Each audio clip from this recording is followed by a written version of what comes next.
Hello guys, I'm back. I'm going to just make a little bundle of forks and knives wrapped in a napkin, so I can add that prop to the environment. And then I think I'm going to start doing some food. I would like to make some food just to unwind a little bit and have some fun, and then some set dressing to get a little bit more of that diner feeling.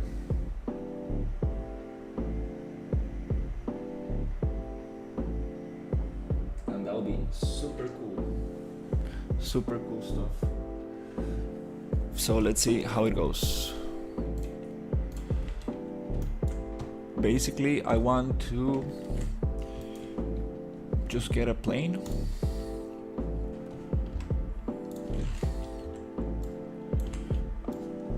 and see if I can actually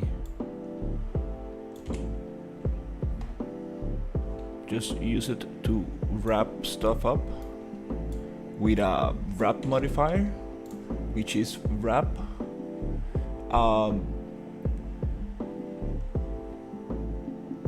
Let's see if I can find it. It's a wrap add influence.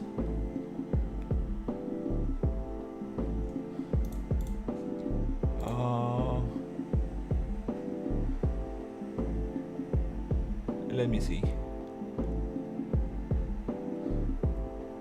Non-linear deformers.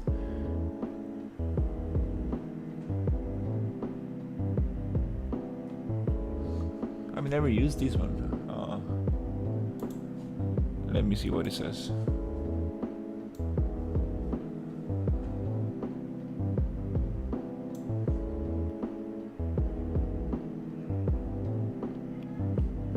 One surface.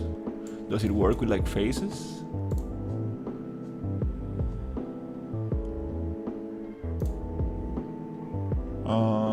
It's okay. If not, I think I can do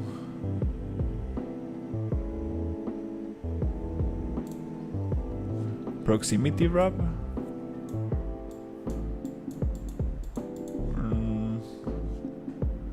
No, I thought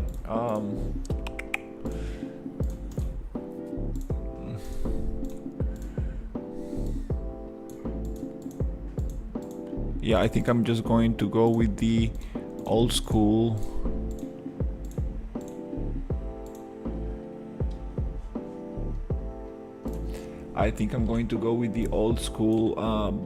bend deformer.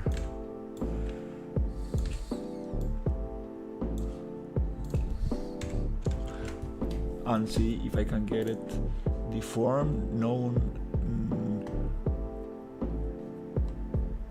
non-linear bend. Let's see, curvature. First of all, let's try to get it like here. I think this could work. Minus 90, and then just curvature. Let's try something bigger, like 10, 20, 50 maybe. Okay, that's cool. What can I get this to wrap? Like this. I want it to wrap like this.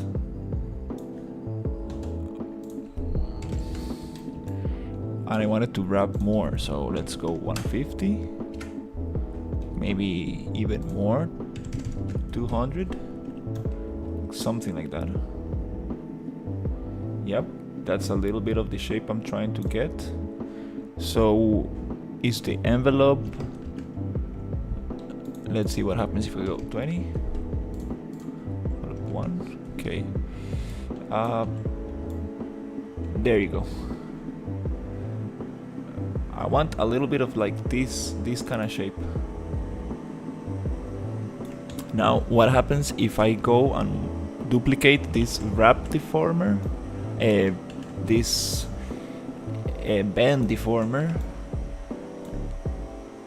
on the other side. Can I just copy and paste this bend deformer?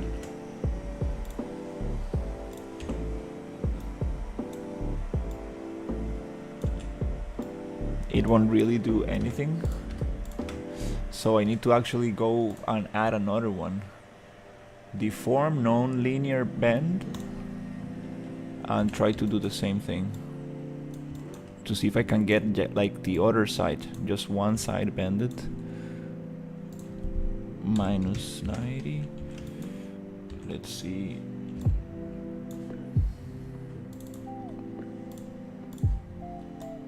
Place like here, something like that. And then let's see if I can actually get to bend this curvature. Okay, but I want this curvature to be stronger, like 50. Okay, nice. Now we got a wrap or something.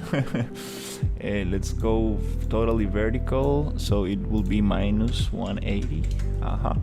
So now I just want one side to be bended. So let's say which is the low bound or maybe high bound 0. I want this to be actually 1 and then this low bound 0.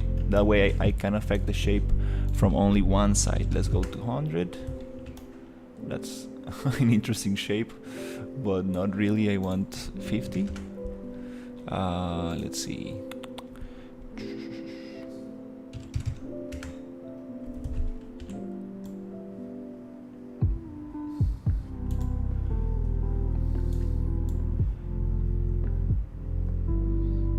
Okay, that might be a little difficult to actually achieve this like bend thing on both sides. So I think I'm just going to go with one modifier and let's see if I can actually add more to this. Maybe that's too much. Let's go 20 by 20. So we get a more smoother shape. And that's super cool. Like the bend deformers are so nice. I do need to try to see if I can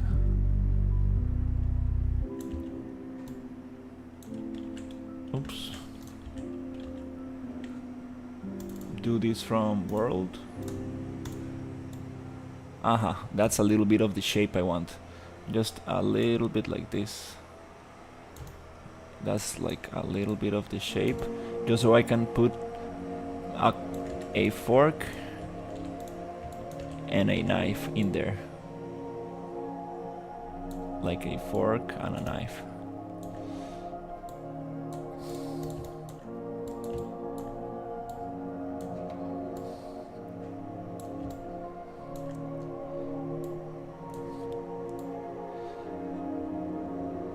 And a spoon might as well, right?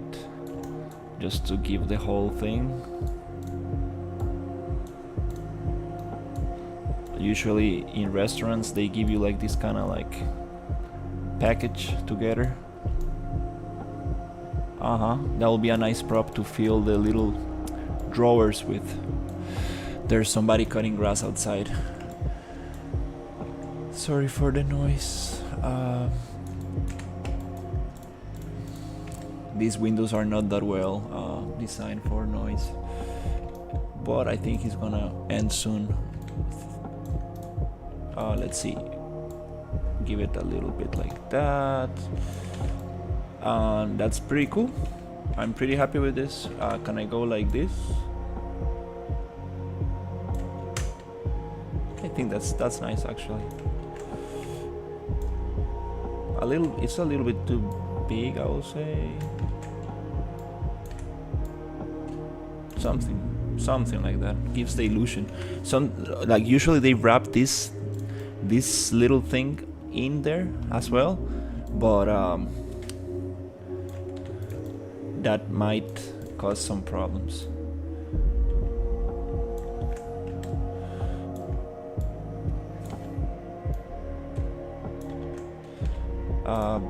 Let's see if I can bend this even more. 20? Nope, that's not what I need. 200 is cool.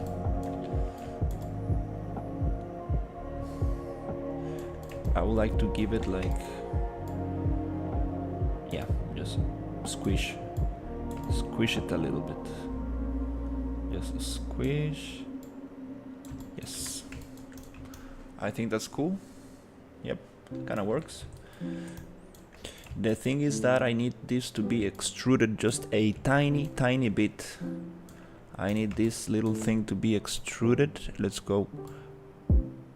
It's so cool, like this bend deformer, so nice. I need this to be extruded, so let's go back to 0. I mean, how can I deactivate this? Envelope 0? No. 1 0. Okay.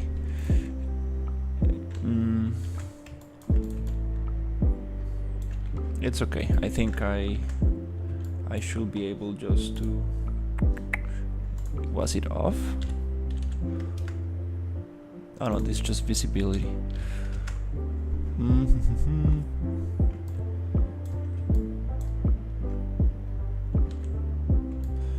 There was a way to deactivate the whole thing, which was like 0 and 0. Not really, but I think it's okay. I just need to try to get a little extrusion. Let's see if I can actually do that without messing the whole thing up. Just a tiny extrusion, super tiny. I think this will make, it will break the whole thing. Bend, it was -1 and 1. Nope, it didn't break the thing. Nice. Now I have this cloth going. Great. So select the bend deformer here on the plane. Go down just a tiny bit. Oops, so it doesn't intersect. And here I think I can go up like that. Oh, interesting. So now we have intersection between these two. So meaning that if I go -0.25, one face can go a little different. It will get less affected than the other one.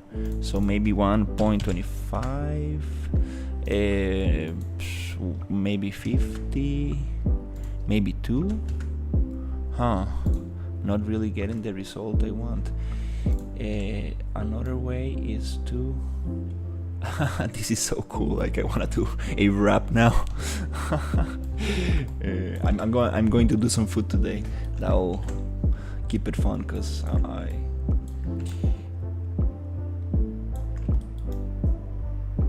that toaster was a little problematic, but I'm very happy with the results.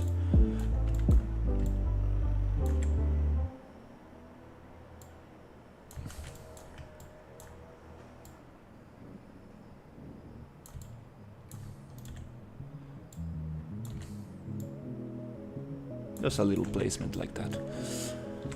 Okay, so here again, with the bend deformer, I would like to have this nice kinda, let's try it, -3, so +1, not really, 1, no, it doesn't work, -1.5, it goes in, it doesn't go to the, okay, I need a -0.5, that's what I need, -0.75, -0.75. Yes, I need something like that, but it's not really doing what I need. Not really sure how to get this thing to bend in a different position. I can just go manually and move it.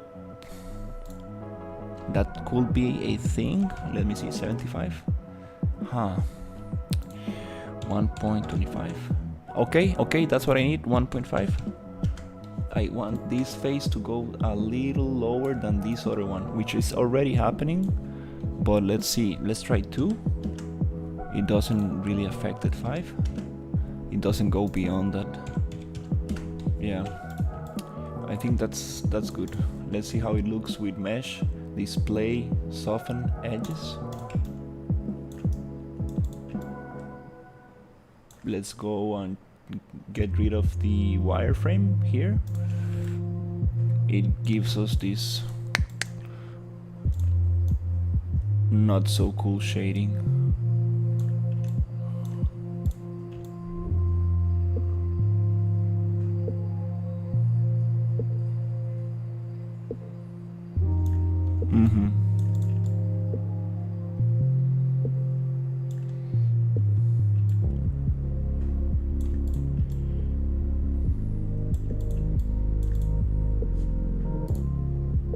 Mesh display set to face, so we get back to the normal shading. Okay, let me think. Can I apply this modifier? What happened here? Shapes. Oh wow, change something.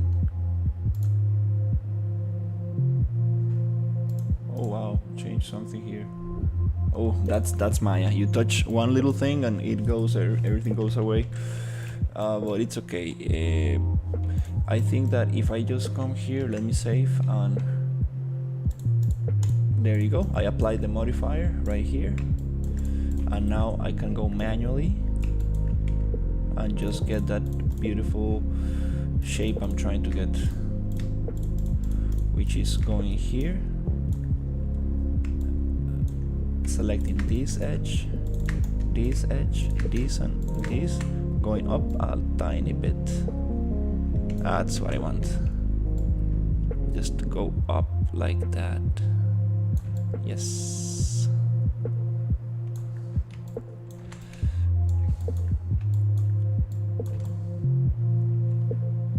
This one goes down like this.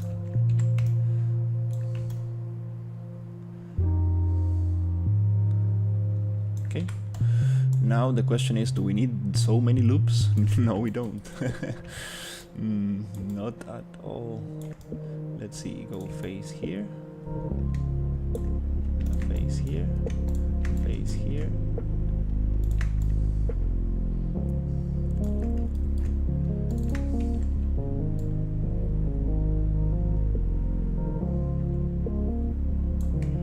You can even try to get this one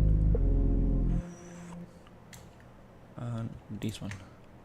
Just go down a little bit. Yep, that's kind of nice. Just try to get this edge. Whoa. Okay, and this one edge. And let's get these two vertices up a little bit, just a little.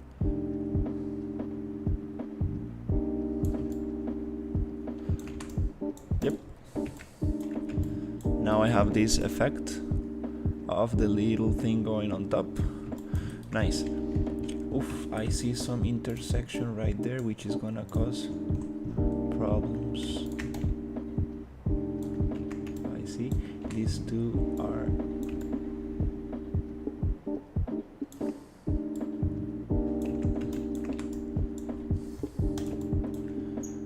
still see some problems with this.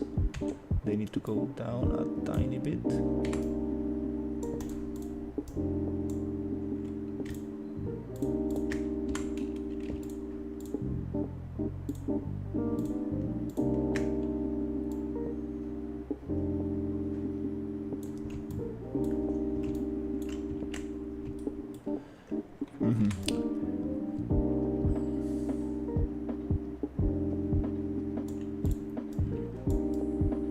head face, and then get the other face from the other side. Maybe here. Just get it a little down.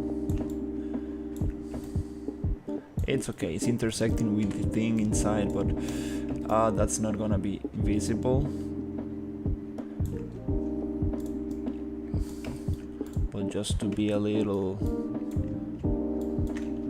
nicer with the thing, we can actually pull it a tiny bit up.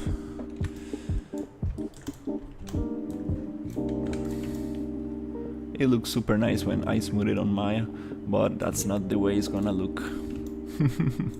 Yay! Now the big question is, how do I get rid of some loops? Let's try to actually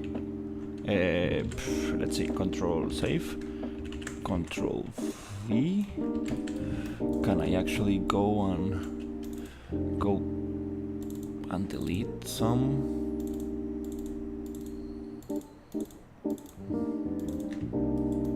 This is gonna break the whole shape, I think so.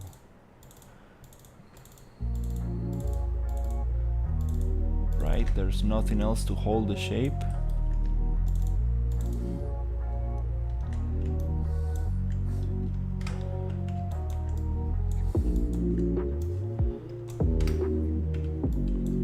Yeah, I mean, how else can I go about this?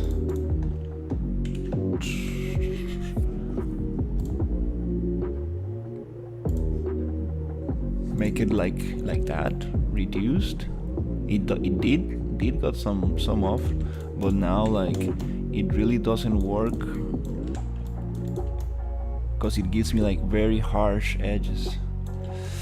Yeah.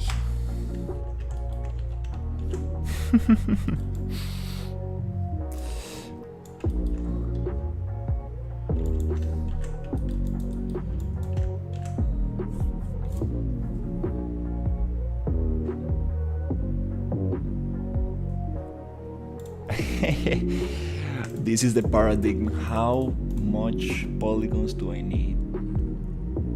How do I get away with a shape, like a round shape, without adding polygons?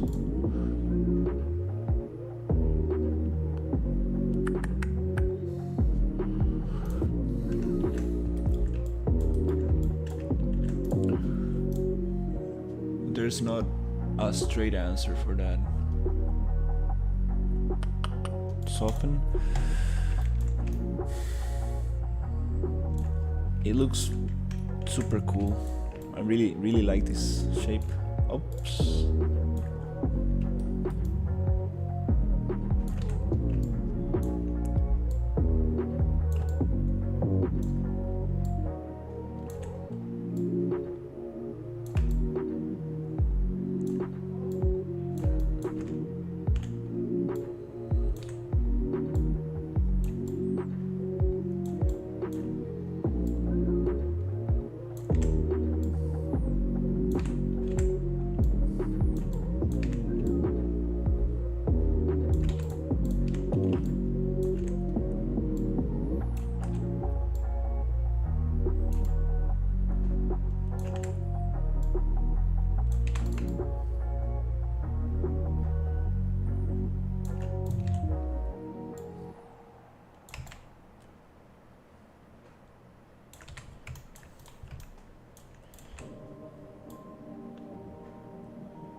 Alright, pretty happy with this. No more, no less, let's go. Oh, I wish game engines just had this function. Just like same geometry, but smoothed. Like, that would be super cool. Like, I don't know, like, does this take like a lot of processing power, or I don't know, I need to ask like a technician. Like, can I just go like this in Unreal Engine and make everything smooth without adding any geometry? That will make it look so beautiful. Like, I need to ask like I don't know who. Maybe in Reddit somebody will give me the answer. No, dude, this is not possible in real time, because obviously they will like somebody will do it already. But this is super nice, like this shading smooth. Wow. But unfortunately in video games you get this harsh. Yo, it looks dope. I just came back from the beach. Oh, nice. Super cool, dude. Do you need to use wet suits in France?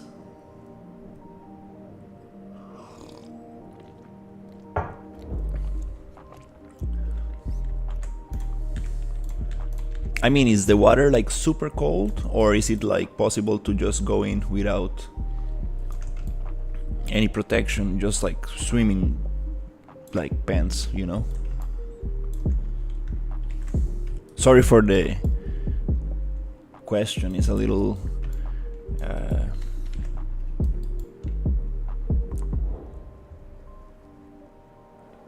it's a little bit I'm a little ignorant on the topic, but I know there's places that you cannot go into the water without a wetsuit because it's extremely cold, like.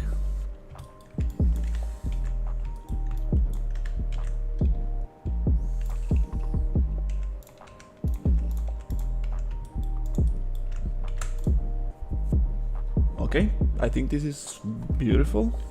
Let's try to.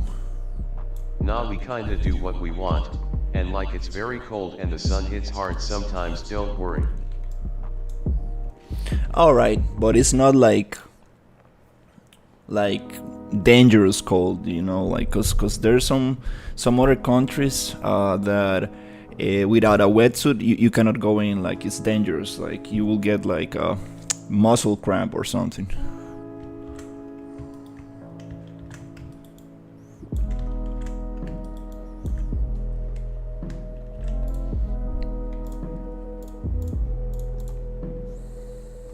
It's super nice.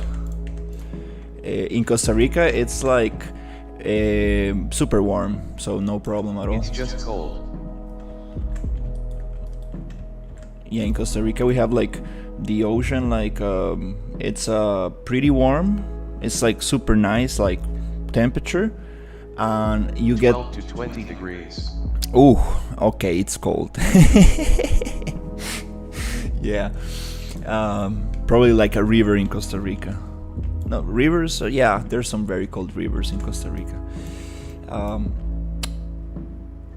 What I was going to say, in Costa Rica we have like any other ocean, right? It has like hot kind of currents and cold currents. So it's super cool because sometimes these hot currents come and you like, it's like super warm, and it's so nice. And when the cold currents come and you are like doing scuba diving and stuff, you get to see different fish, because like there are some fish that only like cold currents.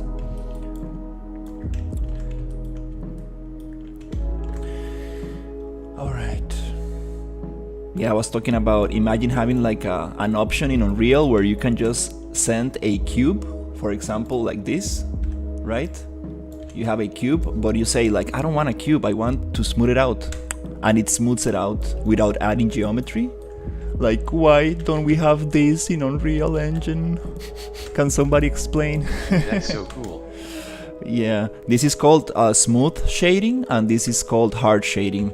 I think Blender has it too, but why don't game engines have this? Maybe is it like it's not optimal for real time? Because it needs to like process a lot of stuff. I don't really understand, like.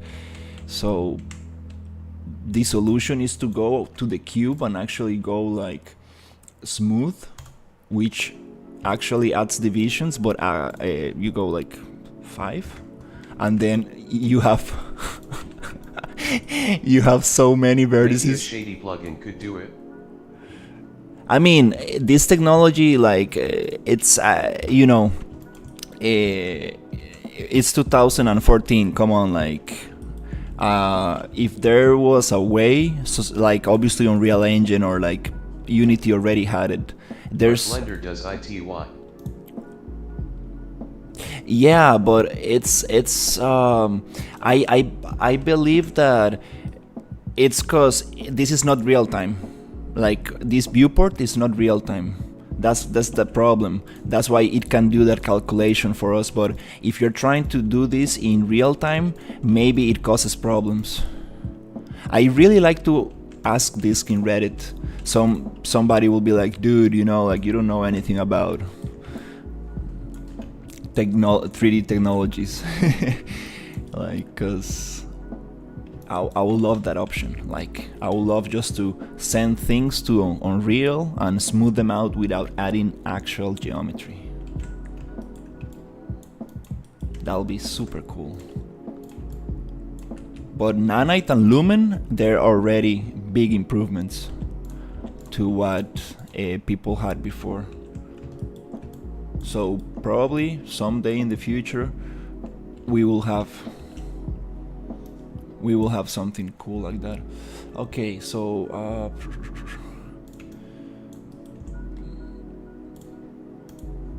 let's see.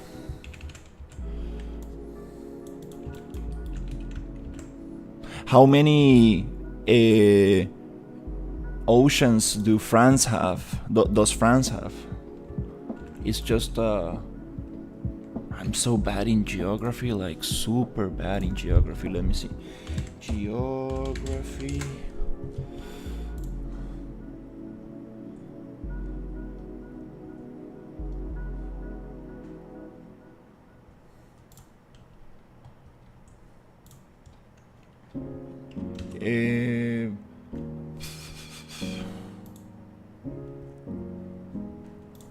Like 2.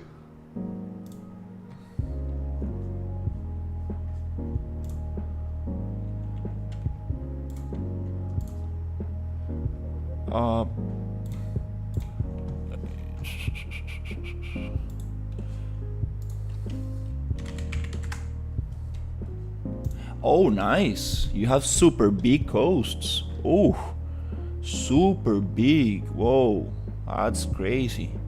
Super huge coast. Like Spain is almost an island. Wow. Crazy.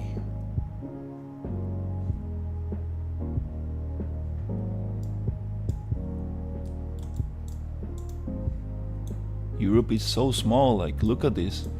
Whoa. Ukraine, whoa, Ukraine is super huge.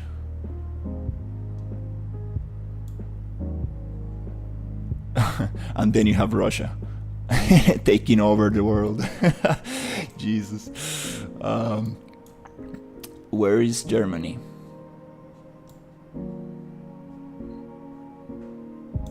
Is it somewhere in the center? I remember like Poland. It was like next to Poland. Poland right here? Germany. Oof, Germany has a big coast. Oof, super huge coast. Wow. Nice. Berlin, yay, super small city. I walked all over Berlin. Like, you can walk from like one side of the center to the other in 3 hours. Maybe less. Super cool. That's what I like about Germany. Like, I feel so safe in there, like just walking around at night, and like super cool. Anyways, let's go.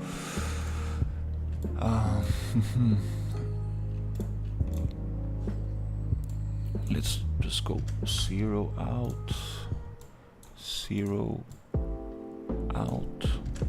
These little props.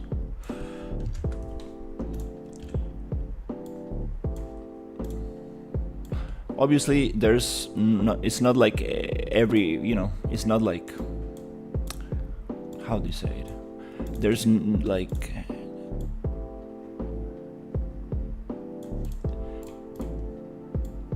there's not a perfect country in the world, obviously, but there's always like gonna be like bad spots, like places where you don't want to like be walking by yourself and stuff like that. Obviously, any country has those places, right? But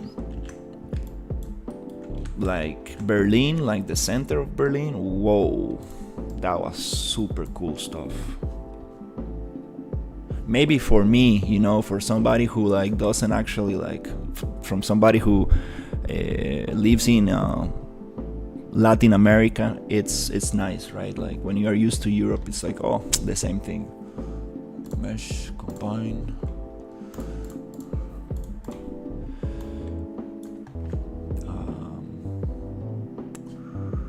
Let's see, material attributes.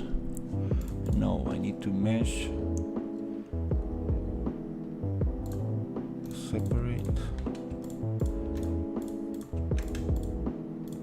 I saw your Discord. Like, do you need to like pay for having like an animated picture or something?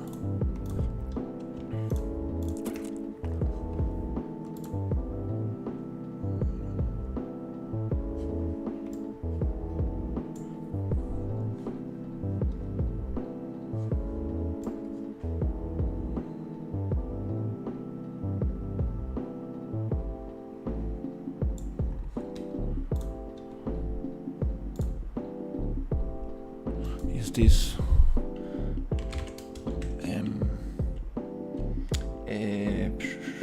this is a tableware. Yeah, tableware, metal, and let's just make it super bright. And this one will be a new material. This is going to be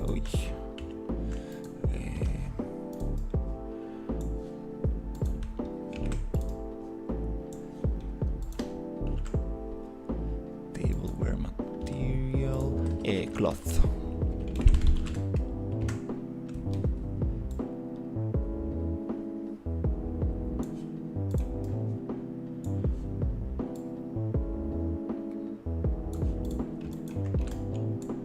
Now I think I combine all of this and then just It's a special quest thing that Discord gives once in a while, and like to get it you have to play a game for a few HRS and like you get it, but if you want without quest it's paid for sure. I think I saw that promotion. Damn. Is it gone now?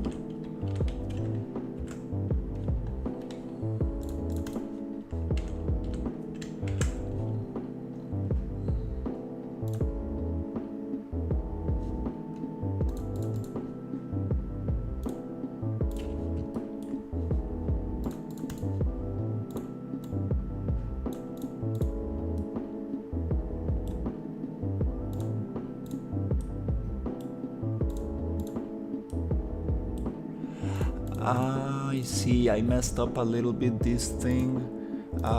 It's interesting. This outliner, this Maya outliner, it works in different ways. I touched an option and I changed how this is displayed. Wow, Maya gets really deep sometimes.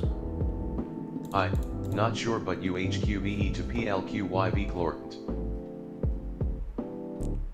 Have to play Valorant. Oh god, I keep forgetting changing keyboard. Yeah, I need to check it. I had a lot of fun playing Overwatch 1. I had a bunch of skins. I'm not sure if the offer is still there, but you have to play Valorant for it. Oh, nice. Valorant is pushing hard. Like, I saw that it's coming to the Unreal Marketplace. Then they did the Discord thing, and people are. Yeah, I think it's not longer around there.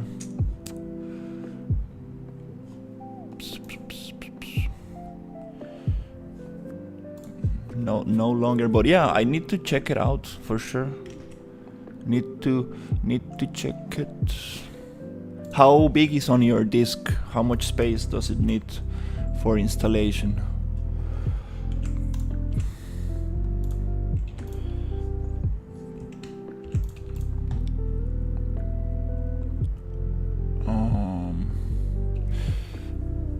Let's see. I don't want a specific.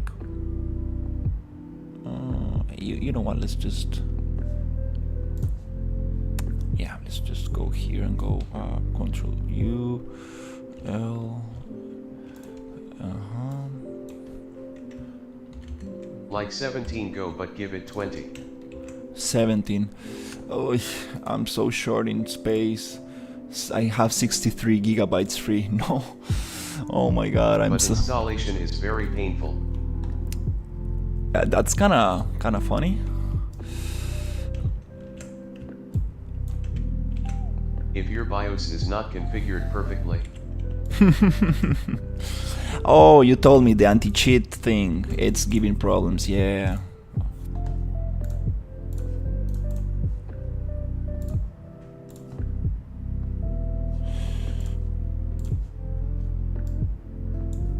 I remember that.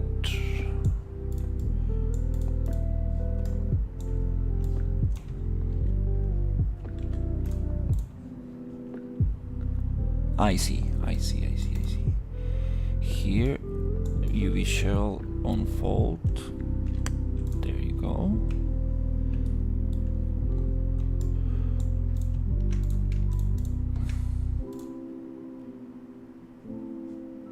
Orange shells. Got orange shells. Yeah, I had to restart my 3 times after and change BIOS, which I don't like messing in it too much. Oh no, I don't like messing with the BIOS at all. Definitely. When I need to do stuff like that, I call my friend who works in Intel in my computer. How do you say that in English?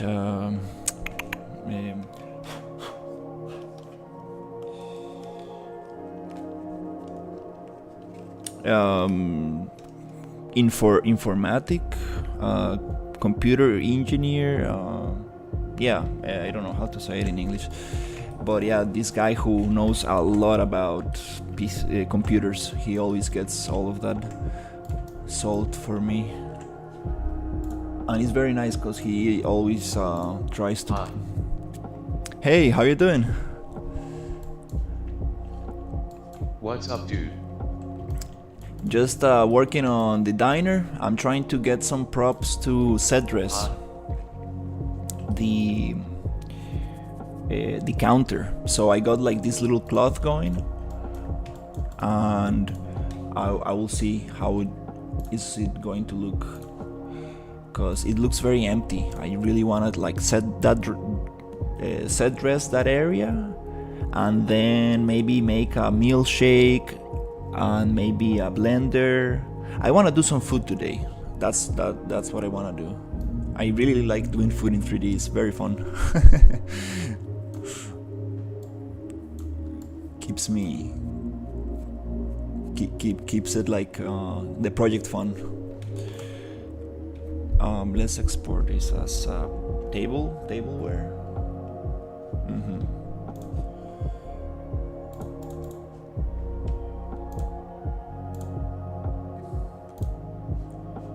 Let's see.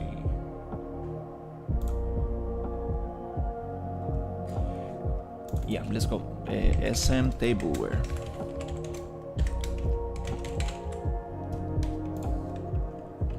Okay. I want to pull this out of the group, but it's not allowing me. I touched something in the outliner in Maya and it displays it differently, but I'm not gonna worry about it. I'm just gonna get this, export, tableware, SM, smoothing groups on. Actually, I don't know if I have this exported with the smoothing groups. I want this to be displayed as soften edge. Maybe that will help a little bit. Let's see. Yeah, I don't know.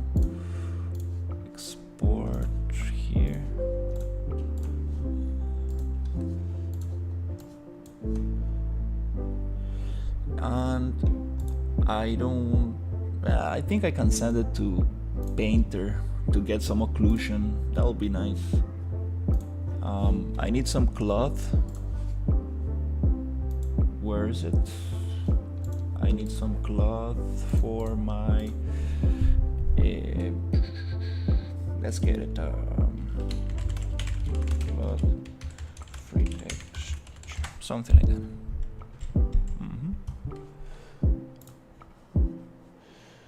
I really like this one, this website, FreePick. This is not a tablecloth, this is a napkin. It's a table napkin. Table cloth napkin, I think so.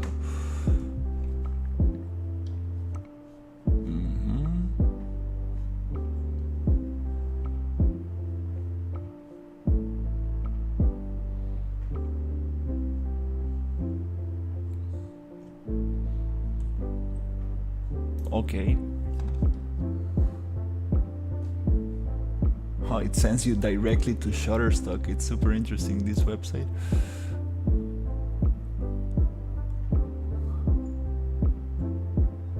No, we don't have any. We don't actually have anything else going here.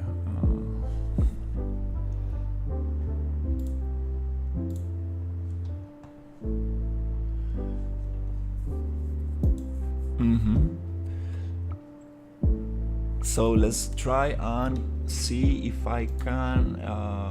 Let's close this one, and let's see if I can actually get some cloth directly from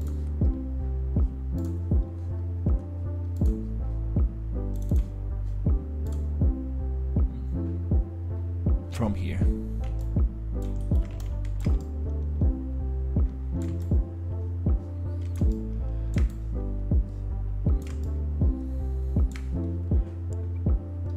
We have cloth and we have the metal. Actually, this metal, just gonna use like a straight texture from like a tileable. No need to, but let's bake it. So I have an ambient occlusion that will look super cool. That little that will give me that shading that makes it look nicer. So let's see if we have some actual cloth in here. How do you call it? A fabric? Okay, we do have fabric. Nice.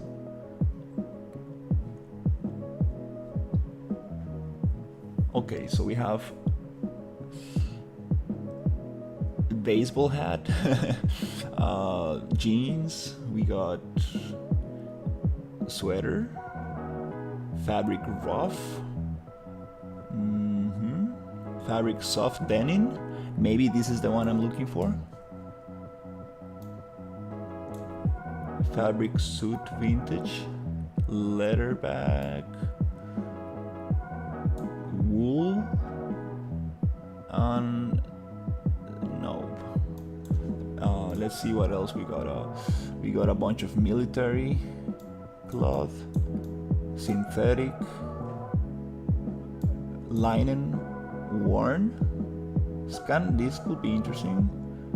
Fabric line creased. Okay, this could be interesting. Fabric, flannel, more jeans stuff. Fabric, Dobby aged. Fabric canvas creased. This kinda baseball hat. Fabric. Okay, I think let's try this one as well. That looks more like what I'm trying to go for. And let's try this composite rainforest used. What is this? Nope, definitely not this one. Let's see this one. Oh, that's good. That's good. Fabric canvas creased.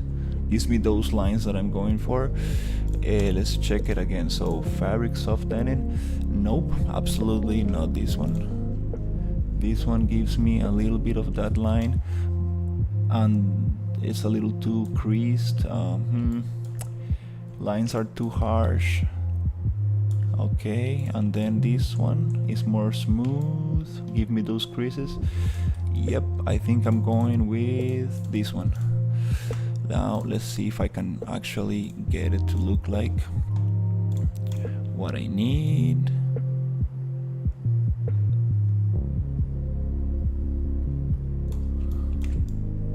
Kinda cool, looks kinda cool. Little bit gray, nice. Let's see what we have here. Here we have a pattern and color. Okay, this is HL, this is color, this is color, fibers. Okay, these fibers, they have color, wrap, anisotropic noise. Okay, yep, let's just leave that there. Folds are kind of nice actually. Yeah, I kind of like these folds. Blur, you can blur them out a little bit. From this distance kind of works. We have some dust. It adds some ambient occlusion to the mix. Sharpen, not really doing much. Sharpen. Okay, yeah, I think it's nice. Metal, I have some textures for the metal which I don't think I need to do here, but since we are making this prop all together, I think might as well just try to get some of I think aluminium pure works good. I want to break this roughness because it's too much. This roughness I don't like.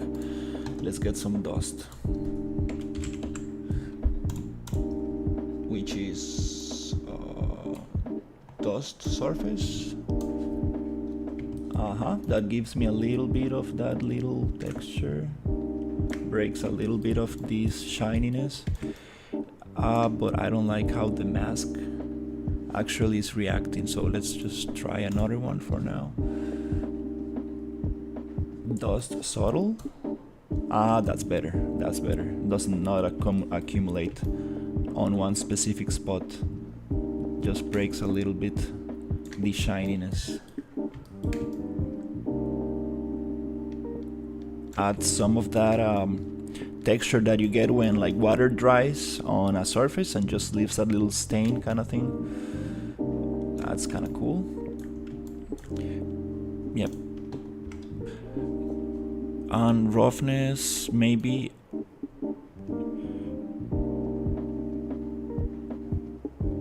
I don't want it like so shiny.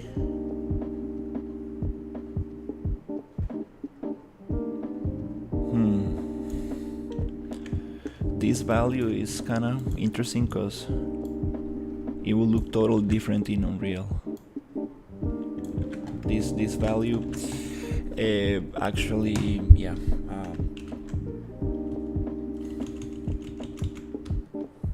Let's just save this super quick. Desktop, save. Great.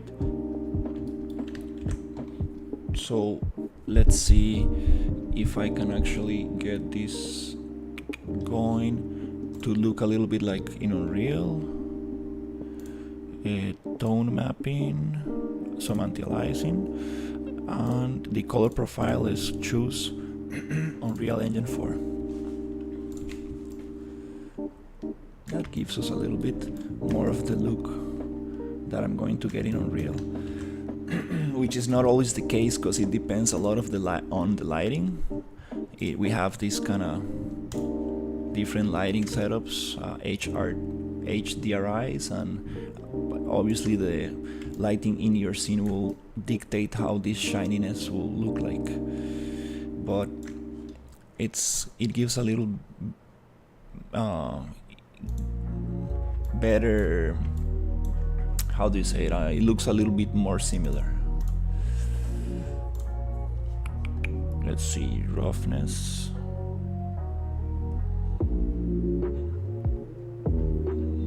Yeah, let's just go 0.25.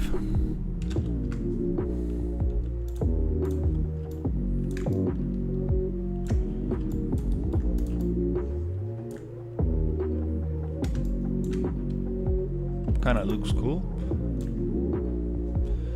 Folds are maybe too harsh. Let's just double check. Folds, blur. We have 0.6, save that value, and let's go blur 1 to see how it looks.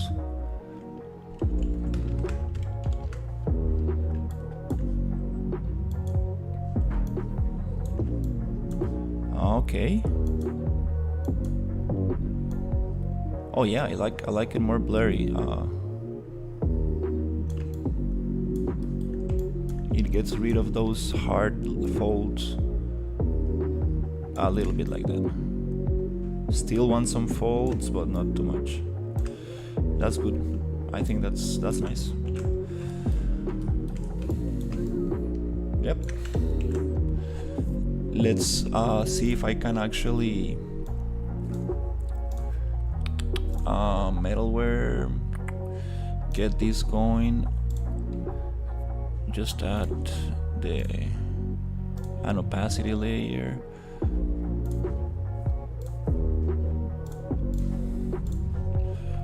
Alt on opacity, let's call it OP, just to merge these two layers. We have opacity right there. Nice. Yes. Okay. Export. Let's choose my template with transparency. Maybe dilatation just 2 pixels. Yeah. Make a folder.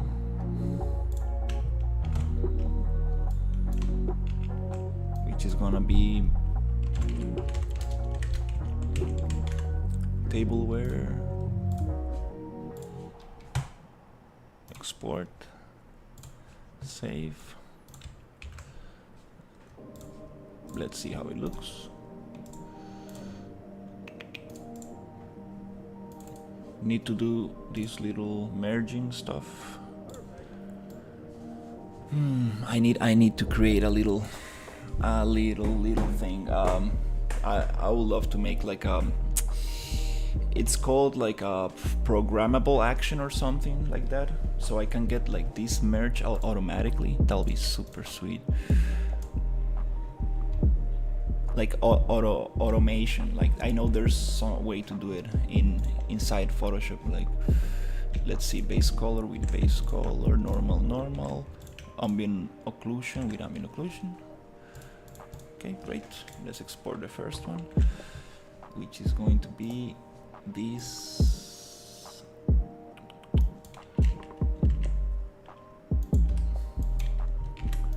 Right here.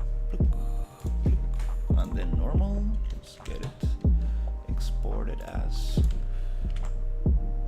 normal.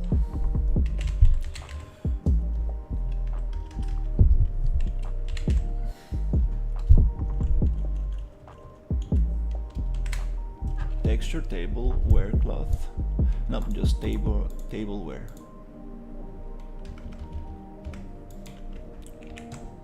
On desktop. And ORM on desktop.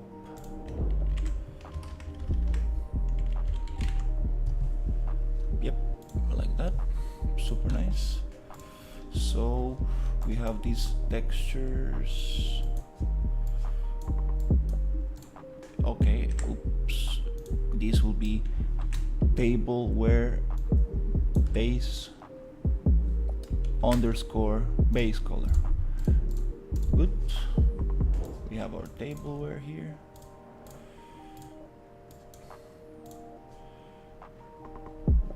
Okay, no need for this.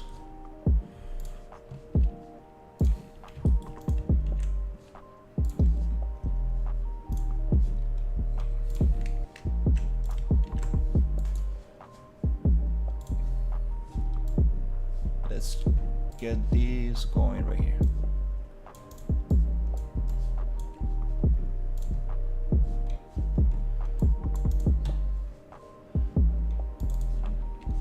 And actually, these ones we don't need because we have them merged.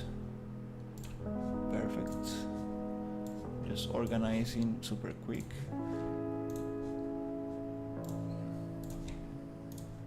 Okay, so here sRGB off. We have blue channel, green, red. And let's place this here. Modeling tools, Xform, edit pivot, bottom, and then I can just drop it with end tool and see how it looks. Okay, and then I would like to actually make a material from this texture. Get the normal and the ORM, which are three textures merged in one image. Red for occlusion, green for roughness, blue to metallic, normal, normal. Apply, save. Let's see how it looks. Okay, pretty nice.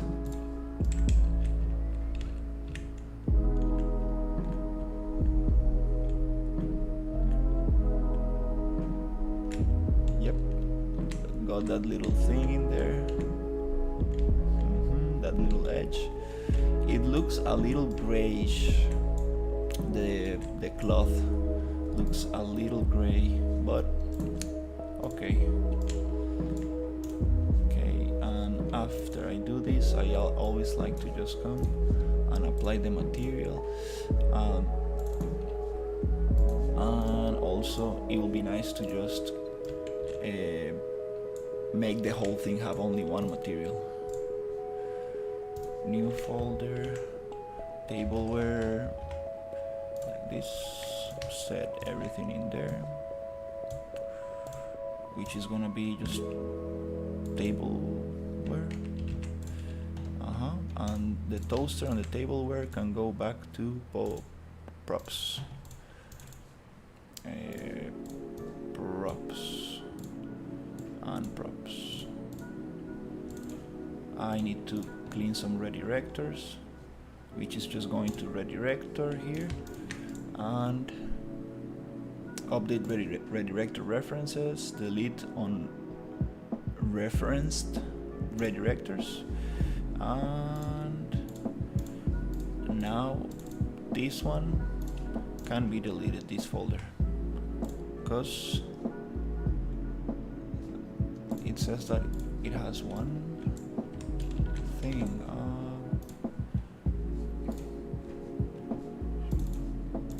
Okay, there was like a thing that says like fixed.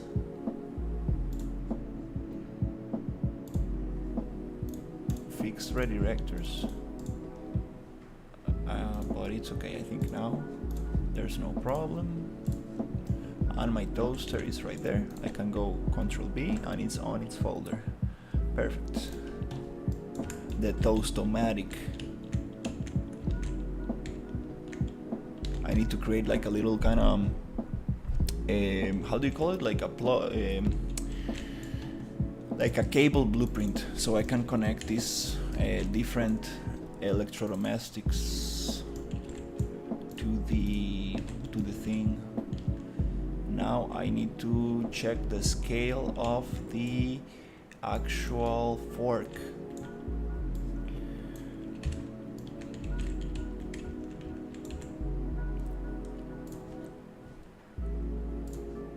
because I think it's too big. It's actually too big. Let's check for fork.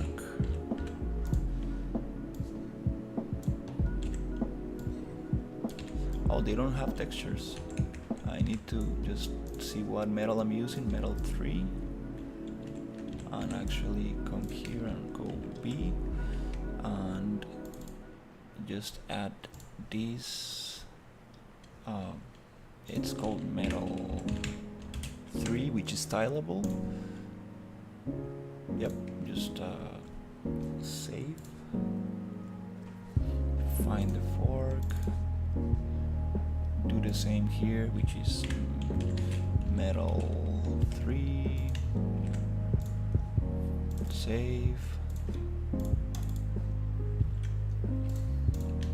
The same for the knife. Metal 3. Nice. Now I can place these props and it should have texture. Good. Okay. So it's not the same texture as the one I have here, though. That's the thing. That's not that good. But I can change that.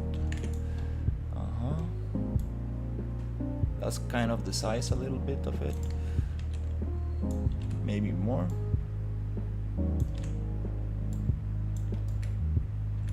Yeah, I kind of like this more. This looks a little... Well, it's too reflective though, like... Maybe? Let's just double check this metal. It has roughness multiplier by 1.9. Maybe I can go and add a little bit of that to the roughness.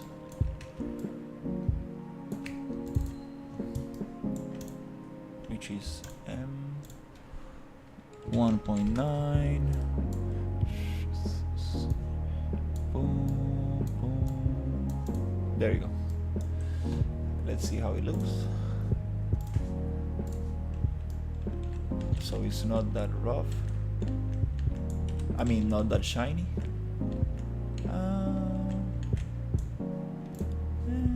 No, don't really. Let's keep that multiplier at 0. Yeah, let's keep it. Oof. No, it needs to be on 1. Oops. Yeah, it needs to be on default value.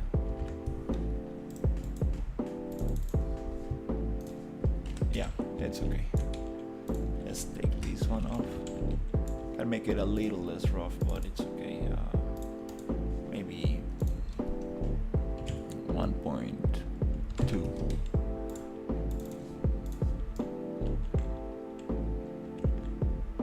That's cool. Nice. So now I have this little thing right here, which I would like to just set dress a little bit. And actually I was watching a video from an abandoned diner, and guess what? Dr. Pepper was founded in 1885. No, it's okay. It's okay. No, yeah, I messed up. We are in the 1950s on this environment. Oh, this is some weird stuff happening here. Oh, what's going on in here? Interesting shading here. It happens not everywhere. Huh. Yeah, this counter I need to work on. But the thing with this is that I really wanted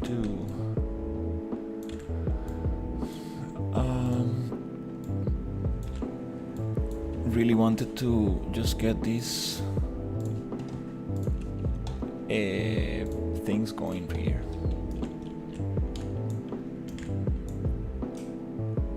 Just pile up a bunch of things.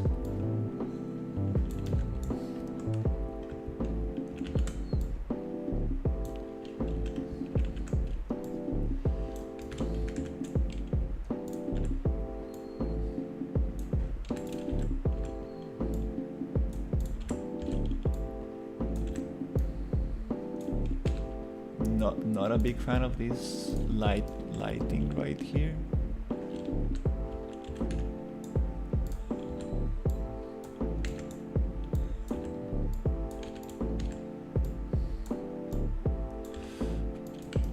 It needs to like just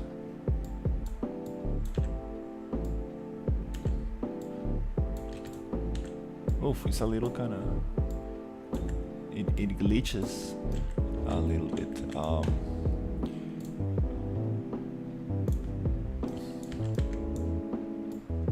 Let me add a little light for now. Super, just a working light. I can go on lit and stuff, but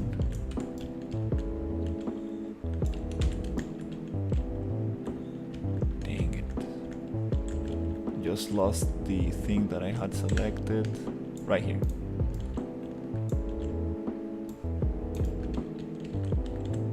Oh, wow, crazy, the scene is going crazy. We having some glitching, crazy glitching right here. Oh wow. Oh wow.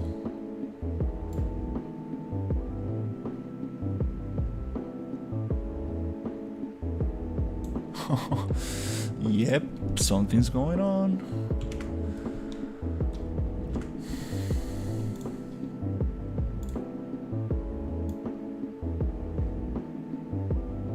Just so I can look a little bit what's going on. Okay.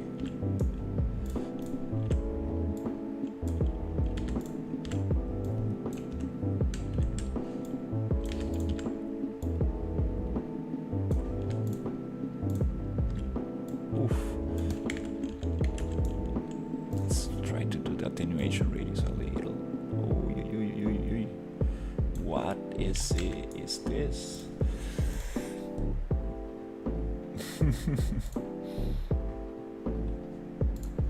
Let's just try to build reflection captures and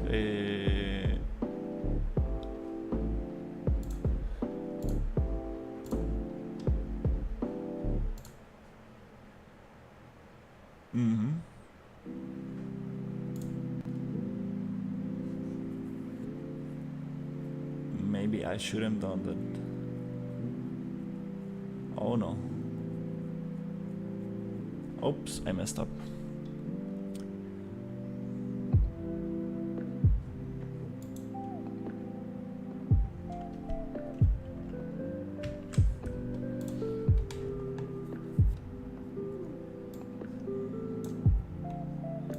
No, this is not the time for that. Yep.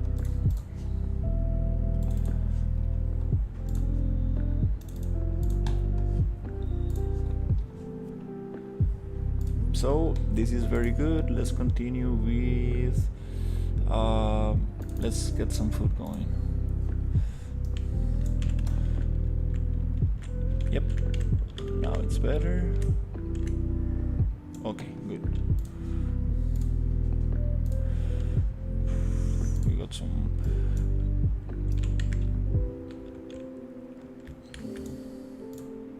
just wanna set dress a little bit here.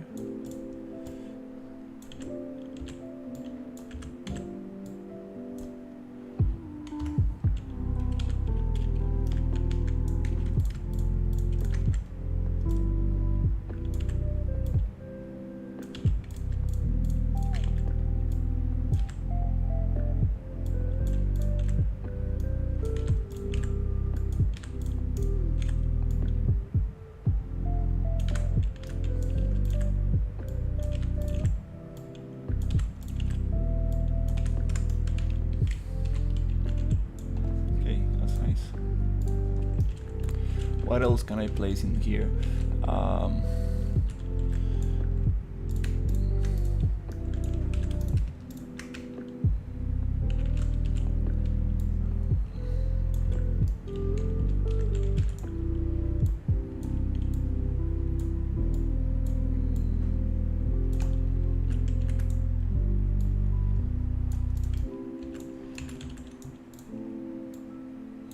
Can I go control plus?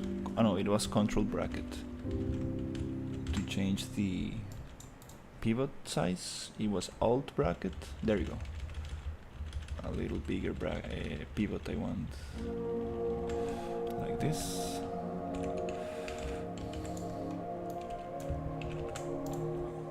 Oh, no, I don't want to copy this one.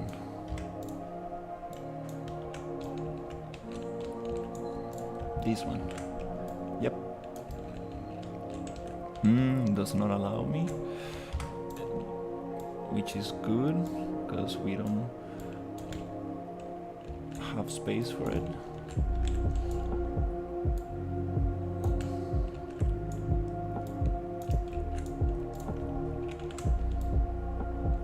Great.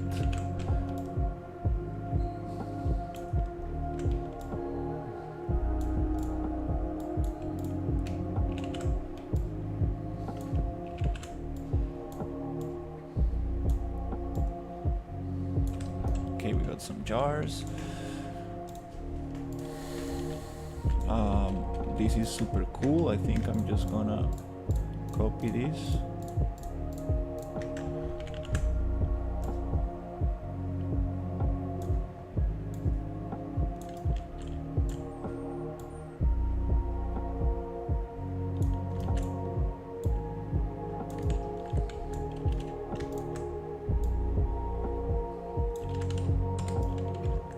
Place it somewhere there. It's okay, you can even get the thermo again. Just go like that, a little down, and oops, now it's too big. Alt brackets. Okay, nice. Maybe like this.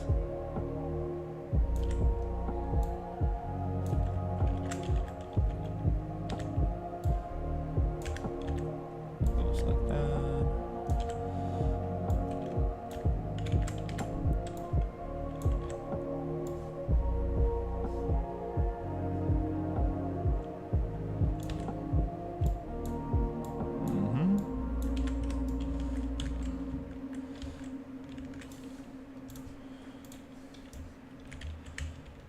Okay.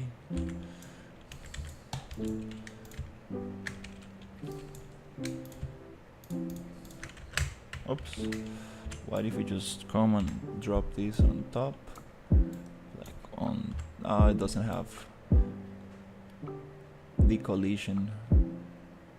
But this is the one to activate collision for this. Not really worth it.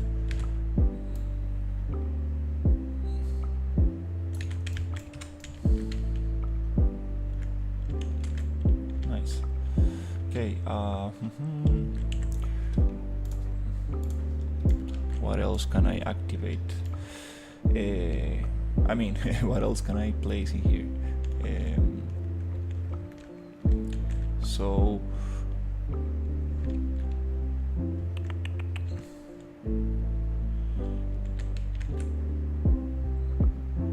won't really make sense to have plates in there.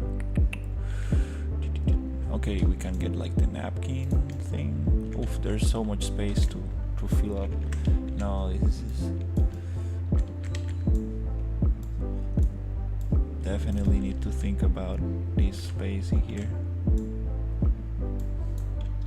Need to make it definitely shorter and close some doors, because there's no way I will be able to fill up all this space. Yep.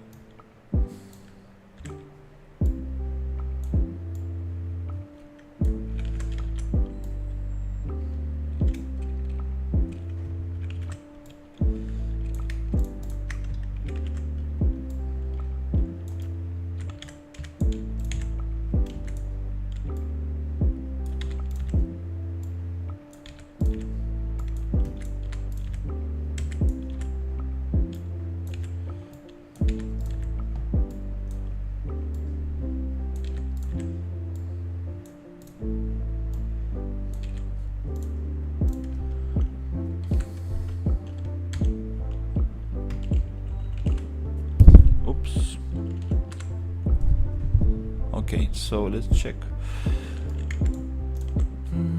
Maybe like this. I think that's maybe too much. It looks kind of cool, but I would like to like maybe do it like that. On that side, it's like this.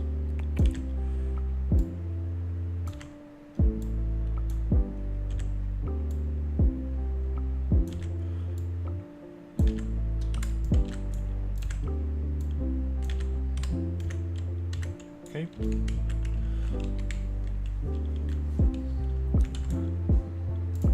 That's a little bit too much. Maybe I'll just take one off.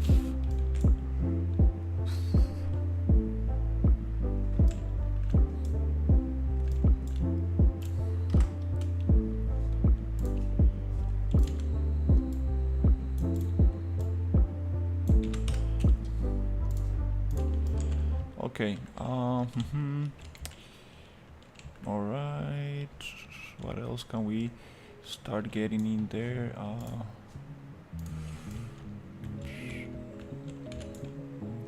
Maybe some ketchup.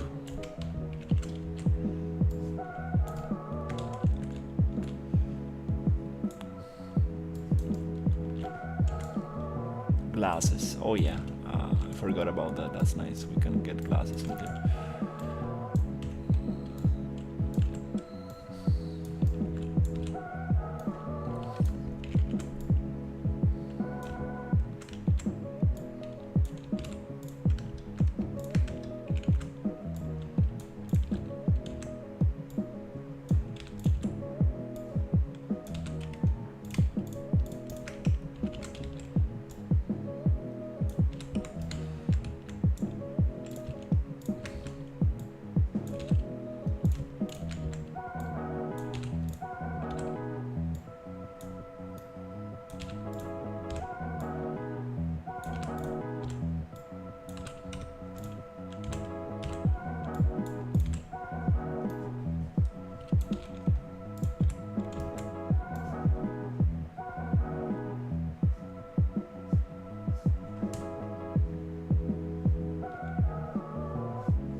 Okay.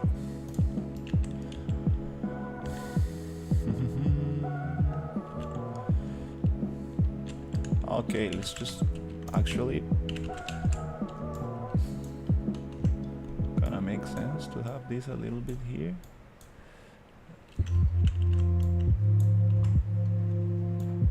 Okay, we don't have any collisions for this.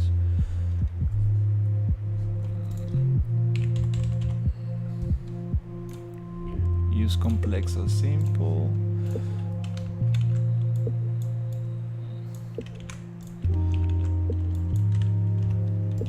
Yep.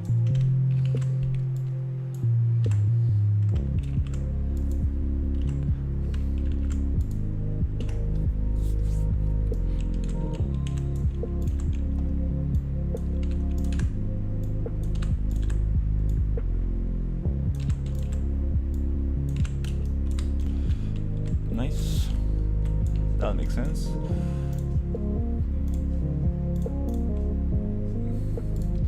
Might as well just add this one to the material. Oh, we have two trays. Interesting. Tray 1.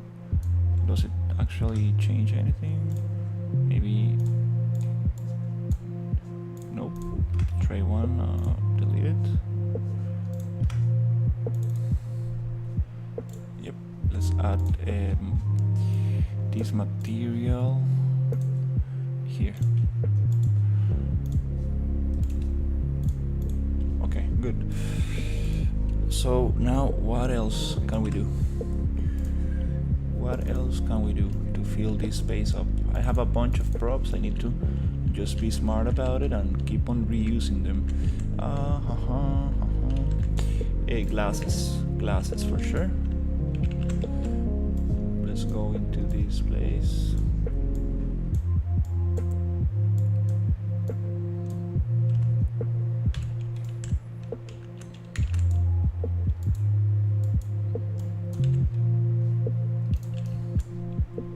Let's go 45. perfect. Before dropping that, I would like to get a little thing like this right here.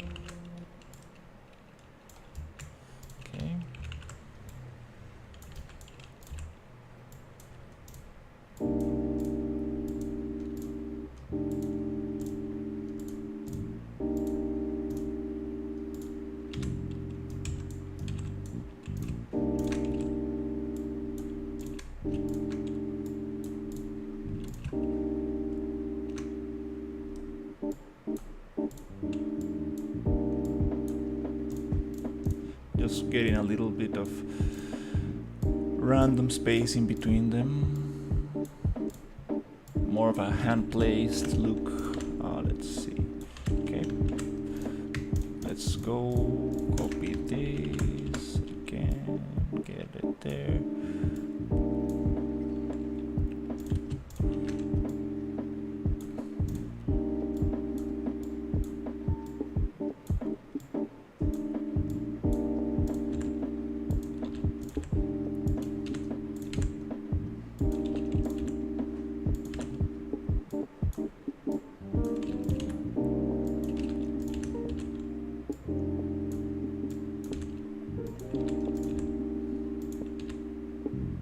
Okay, that's good. Yep. That's super cool.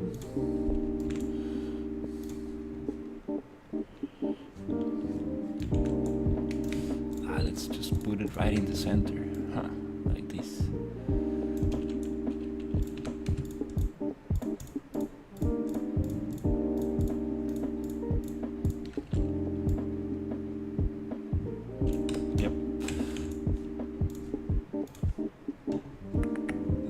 Plates don't really make sense to have them here. Plates actually go in the kitchen, right? Obviously, but maybe we can have more plates in there.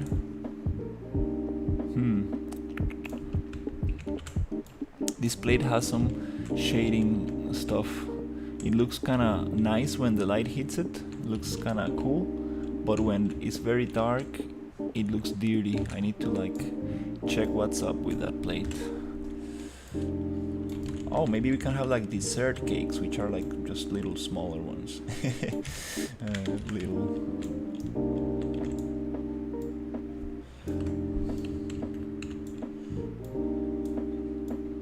And is this the diner plate base color? Because we have another texture which is like the dirty one. Let me see. I remember having two textures. Clean plate. Is this the clean plate? Okay, and then we have the dirty one. But the difference is not... Yeah, you can see a little bit. Let's try to use the clean one. I need to actually make it more noticeable. Alright, so let's just go like this. Stack them up.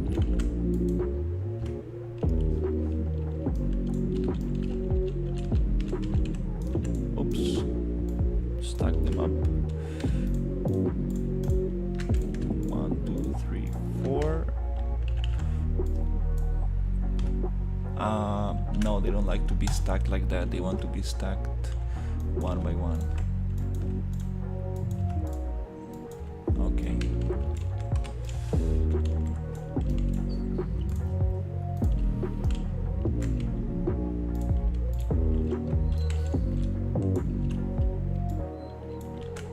Just a little bit bigger. Yep.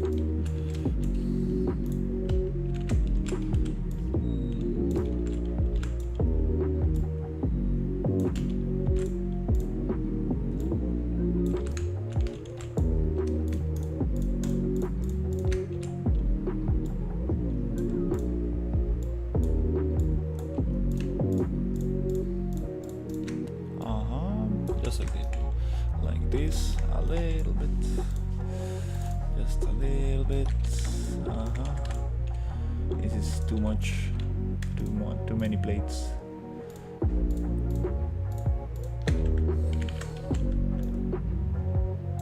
Oh, that's too much.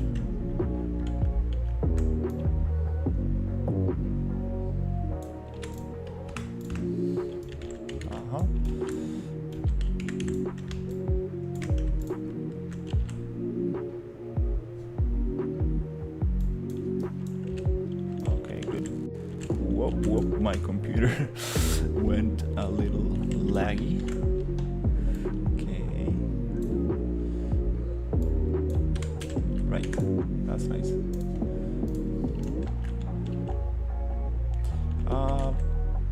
You know what? Let's get more of these props. Maybe it's too much of them actually. Doesn't make sense to have like so many these kind of things in the diner, but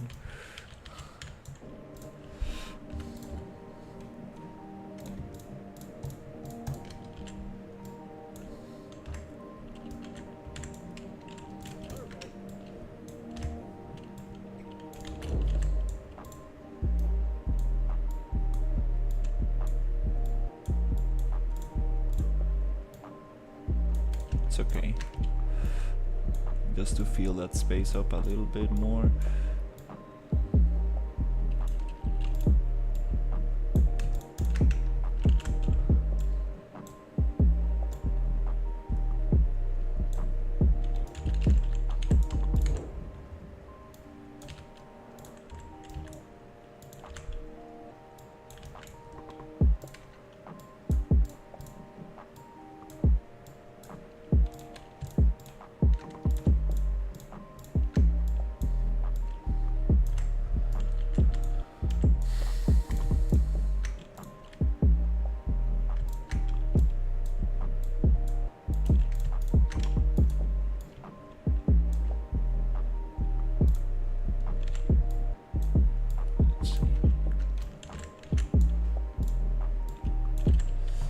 I need to fix some UVs in here.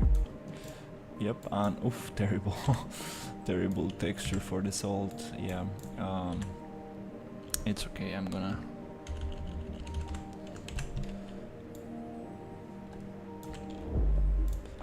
polish that later.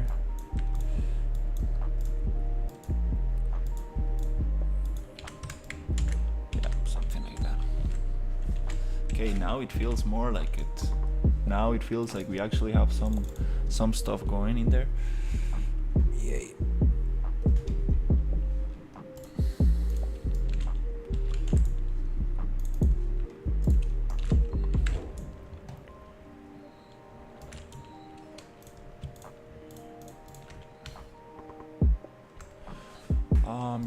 I'm thinking, should I have something in this thing?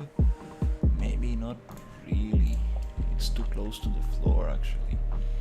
Yeah.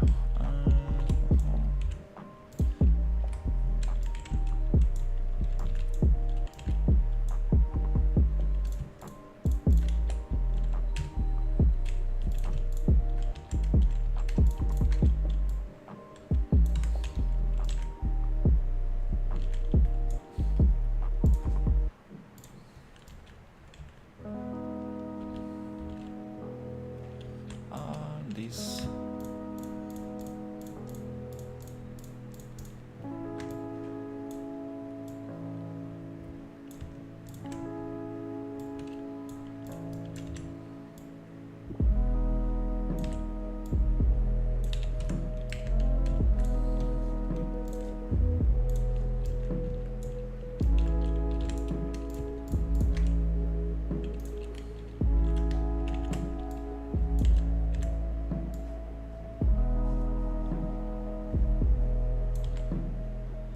Doesn't really make sense to have this like looking at that way. People grab this from the handle, but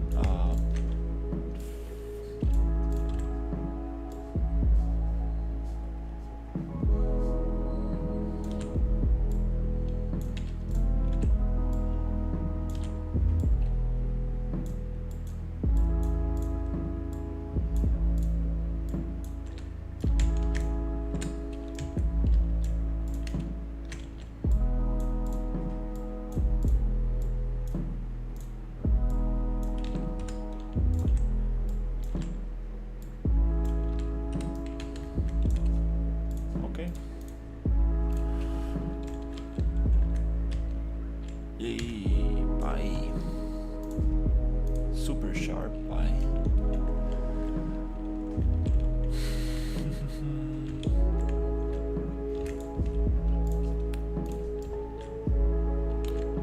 Actually, might as well just use what I got here.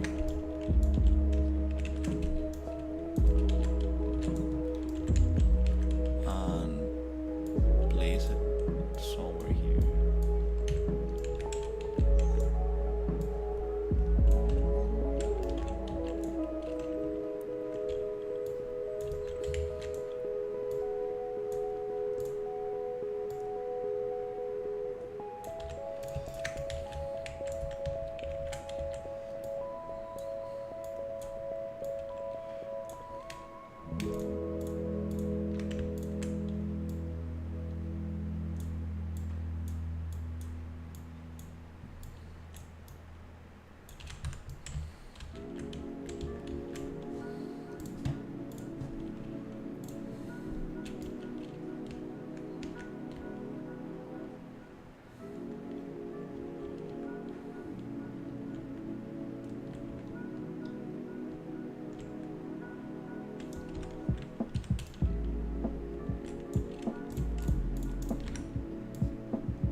Something like that.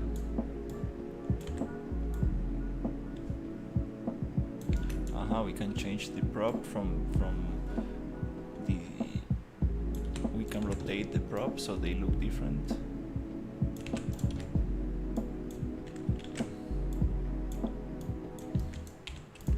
Totally valid.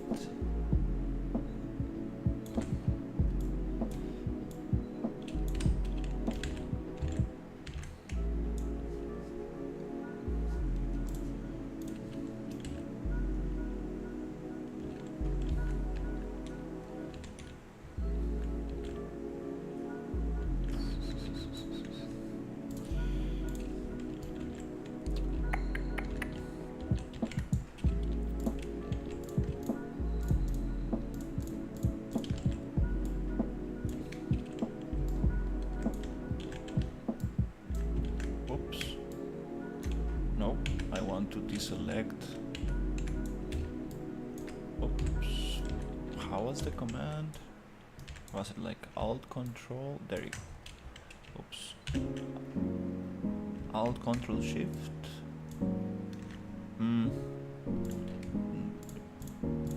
Forgot.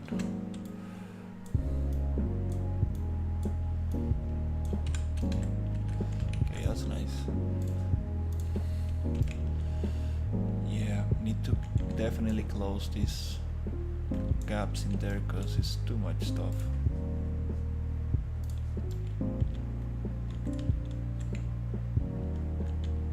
Yeah, it's too much stuff.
Okay, that's nice. A little bit of set dressing, which it really doesn't make sense that everything's served or like left behind, because now it starts looking like an abandoned diner, which is not the idea.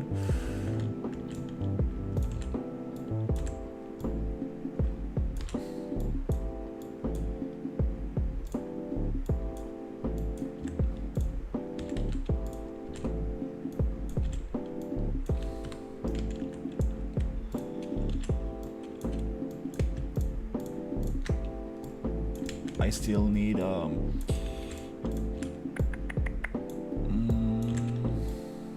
syrup holders, yeah.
Yeah, the plate needs to go centered with the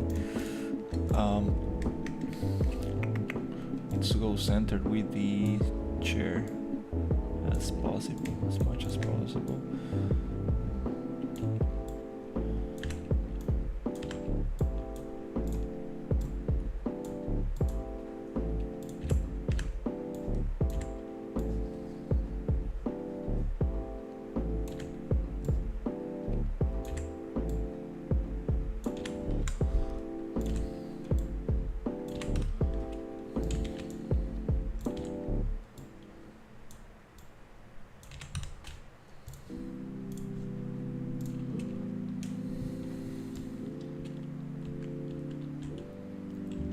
That's nice. Kind of feels more natural. Kind of feels like something's happening. Interesting. Yep. 3 cups of coffee. Maybe he had 2 cups. No, it doesn't make sense.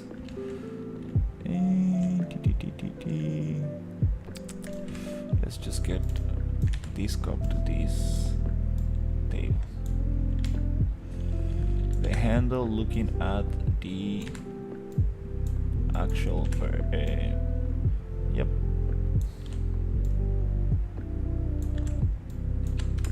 Like that. Again, this goes like that because he's trying to get napkins from it. Okay. Great. Sugar a little closer, maybe. There you go. Okay. Good. Okay, I like this set dressing a little bit more. I'm repeating a lot of props. Maybe I'm going to delete. Yeah, maybe I'm going to delete those and those because it's too much of the same stuff everywhere.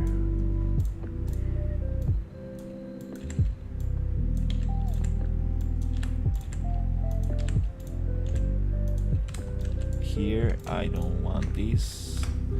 Yep.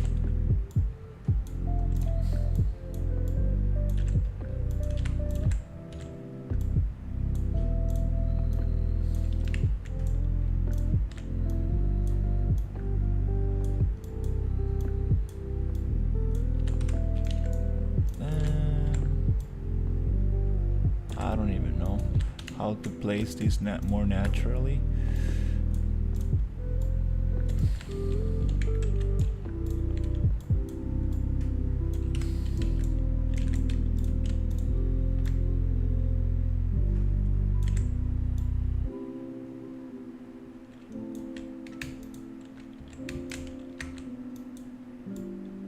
Something like that. A little closer to the edge. I think it's a little nicer.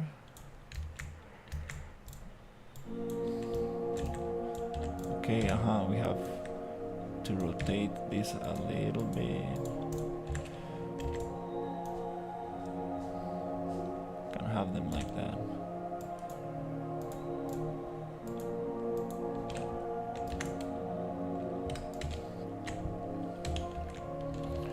Makes sense to have them closer to the edge since it is a higher shelf. People are like, they need to reach up, so they will place them closer to the edge. Yeah.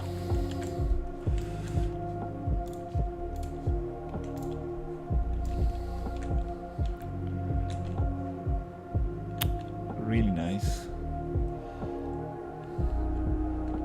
Feels more natural.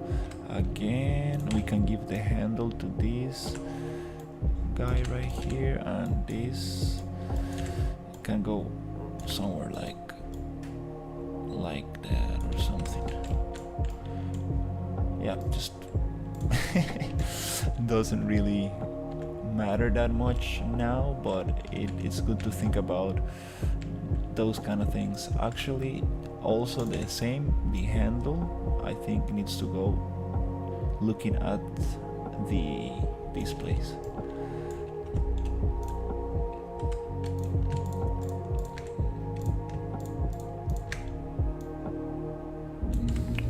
Nice. Also, this can be a little crooked.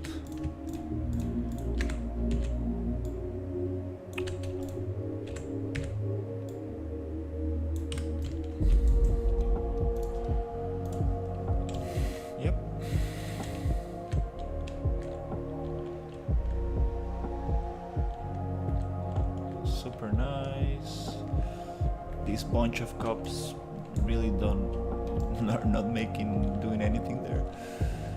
Here we got some stuff. Let's keep on filling this space with something. Don't really know what else can I place in there, but I'm gonna close. So much detail. Thank you, Nuclear.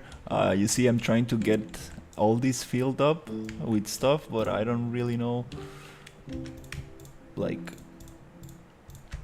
what should I use. These lower ones, I'm gonna close them because no, definitely too much. Also for rendering purposes and optimization, I don't want so much reflectiveness and glass everywhere. You see, it's like maybe 45. Okay. And it looks weird because it should be dark in there and it's reflecting light from somewhere. Huh. Okay. Glass, it's such a difficult thing to get right in Unreal. Really?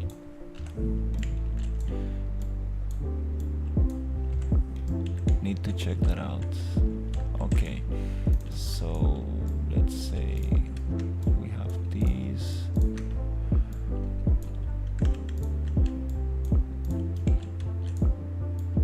This one, is it on the floor? Nope, it's not.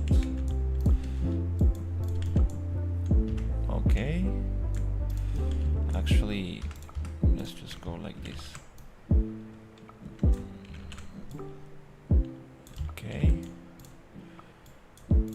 This one can go a little bit like that. A little bit like this. This one go closer there.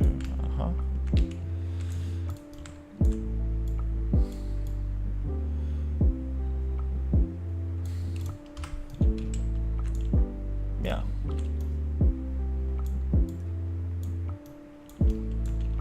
something like that.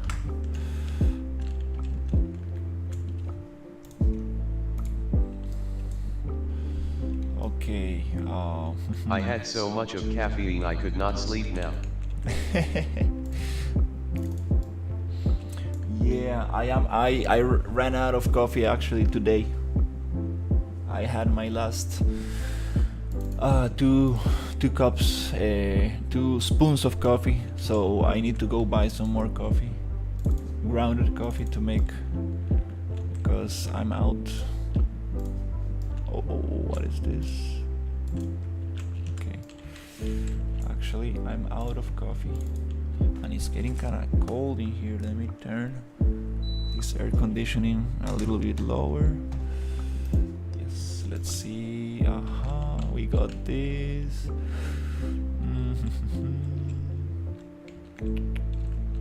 Yeah, not really. Oof. Yeah, it's like the sunlight going through this table. There's something wrong about this. I need to check out. Maybe it's the light channel I'm using or something.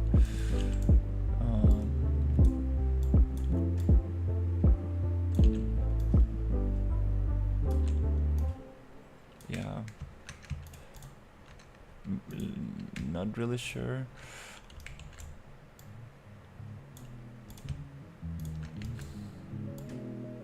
Yeah, I don't want to add much more glass actually.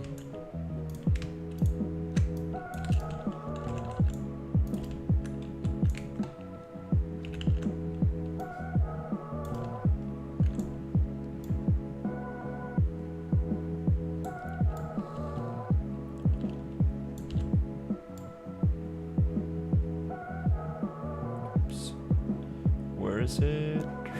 Right there. Something like that. It looks like candle. Yeah, it's like a almost like plastic or something. Yeah, it's not good.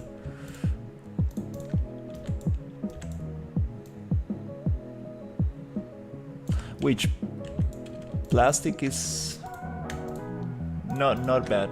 I think this can be made out of plastic, but the lighting is not good. It's not good. There's something wrong going on. Let me see. What time you go to bed? I go to bed hopefully 10 p.m. usually. I try not to stay too long. Yesterday I went a little later. I think I went like at 11 or something, because I was trying to finish the video editing and it got me distracted a little bit. Yeah.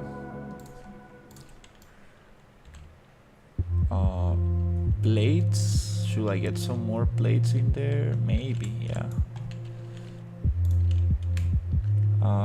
Let's see, Control Alt, there you go, a little bit like this. Okay, let's copy this and just like place them somewhere here. These are the dessert plates, a little smaller ones, so it's nice to have them maybe here. Let's see.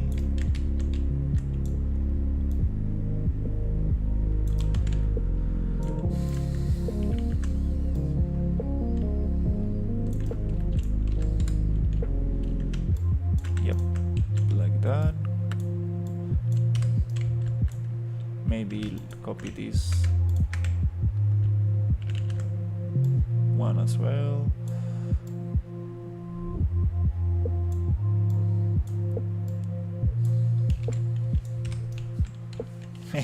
They're like placed like a trophy or something. It's like not logical. Trying to like cover as much space as possible in there. So let's try to get some of this.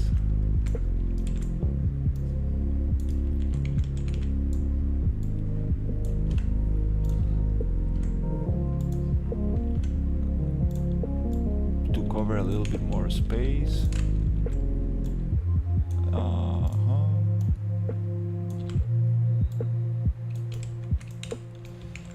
And now we can actually move this a little bit more to a logical place.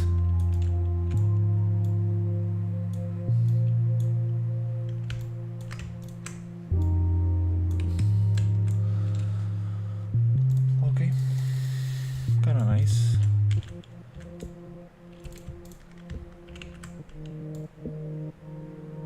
We can have even more on top. Oops. Nope, it doesn't want to stack up because this has no collision. It's okay. Oops. Don't wanna spend too much time placing this. Okay. This back wall, I can actually make it go forward so it doesn't look like an empty space. Yeah, because it's too big of a shelf. Doesn't need to be that big. That will help me to push all the props out a little bit, especially in these ones, and it will be nice. Let's get some napkin. Yep, some like probably napkins like this.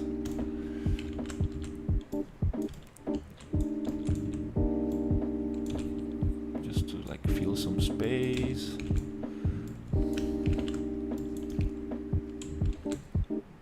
Yeah, in video games there's somebody who needs to do all this work, the set dressing,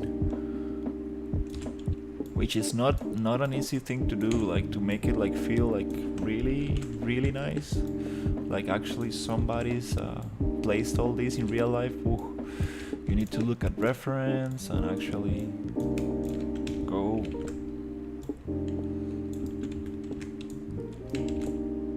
take your time, especially like when it comes to like nature things or like little rocks and like especially like destroyed buildings and stuff. Oh yeah, it takes some time.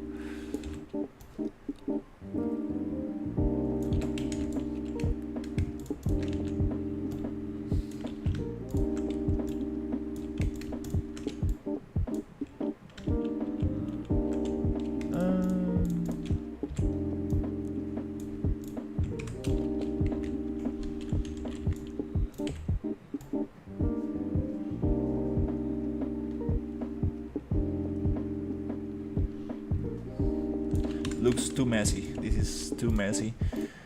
This should look maybe more organized, a little bit more like pushed to one side, but trying to cover a little bit more of the area.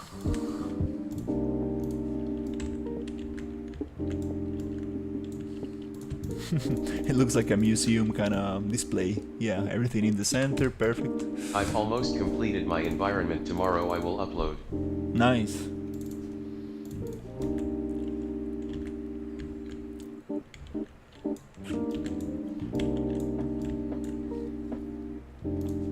Very good.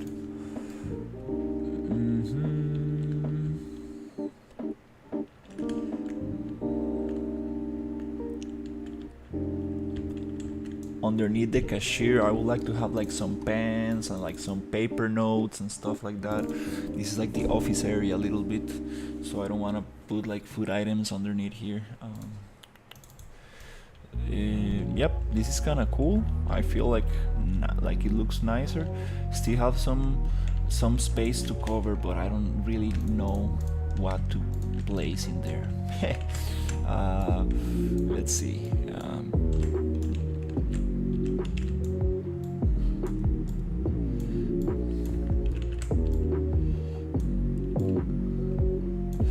Yeah, it really doesn't need to be like super organized. You can make a cooking game out of it, I think. Yeah, that'll be super fun. I was thinking about making some like mini game or something. That'll be super nice. I was thinking about like a game that like not like a survival game, but like imagine like there's like a now it looks too organized.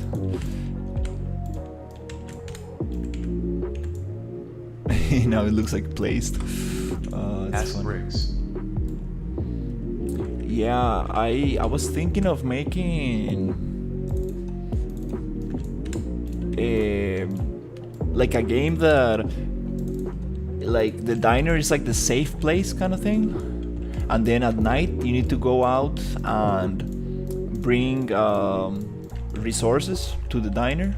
So you need to walk your way to a supermarket and find food, and there's like a sofa monster walking around like with spider legs, more like kind of psychological kind of thing, and there's like a lot of fog and you need to like go without being detected.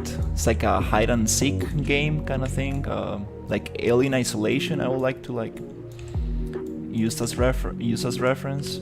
So you cannot make noise, you need to be very kind of careful and like go silently, pick up the food and stuff, and then bring it back to the diner. And then inside the diner you need to like feed this kind of like, I don't know, this character, and then this character grows like big and fat, and like it goes and fights the the sofa monster. But all of this is just not gameplay. Like all that you need to do is actually go pick up resources and hide and stuff. But then I can have like a little kind of cinematic or something when actually this fight happens. That was a little thought I had, but again, like making a game, it's very hard.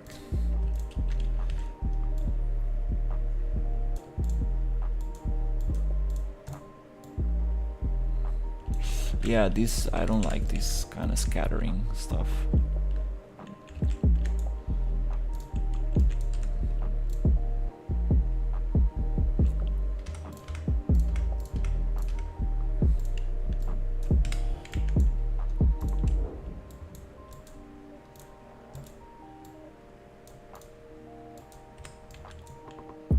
Yep. No, don't really like that scattering. Let's see, we have sugar thing. Maybe I can change this for sugar.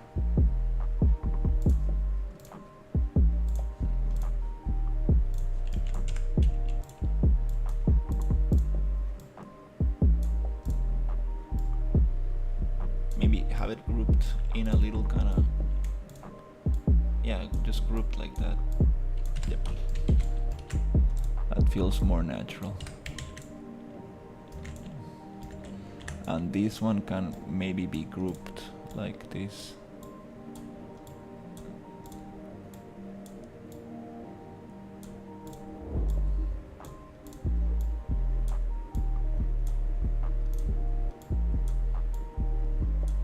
Something like that, and one of them out of the thing.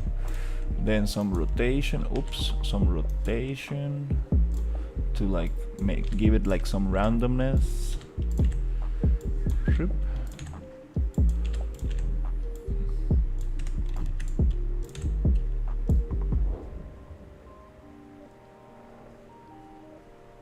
Yep, that's it. Closing the door is important.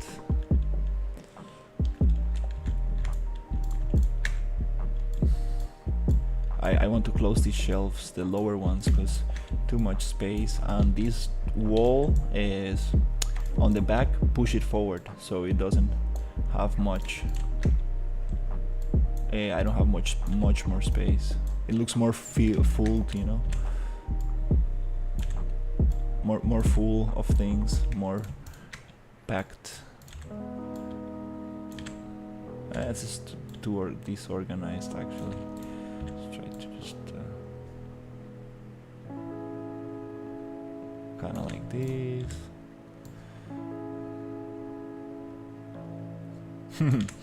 Imagine making like the typical game where like you need to like cook for customers and like they get angry if they don't get their meal soon.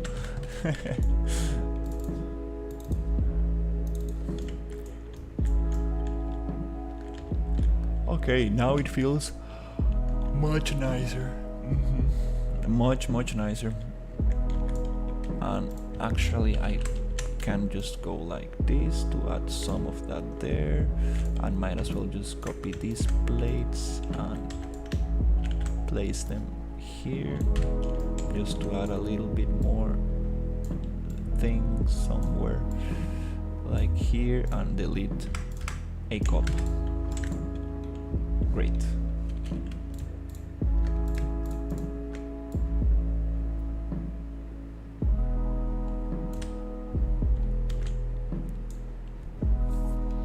One of them is actually outside of the cloth. The one is touching the edge. Looks a little bit more chaotic, more natural. Okay, good. Yeah, this is something that was bothering me days ago. I was like, no, I need to add definitely more, not more props, but actually some set dressing. Because he was like, nope, that's not. Now it looks more like, hey, we got some stuff going on. Tun, tun, tun, tun, tun. And yep, let's take advantage of this prop that actually took me a while. The little thing here. And we can actually try to align it to maybe this thing here. Something like that. Maybe I can have one also. Maybe I can have one here.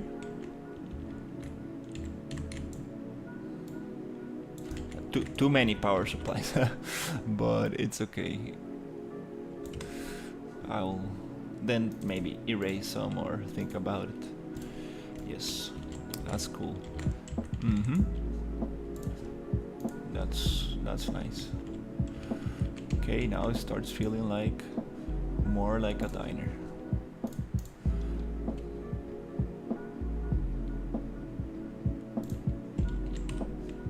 Okay, so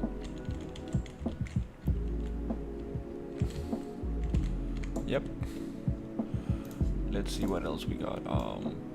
These little things here I wanna close. So how do I close these little doors? Do we have a material for that? Cause don't wanna go back to Maya and do it right now on Maya.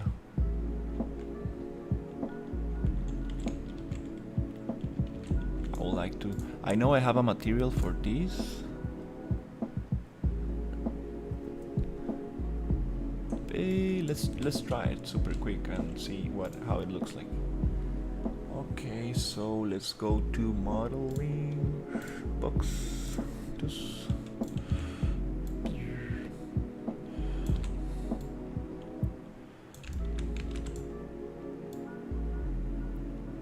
Try to make like a little door.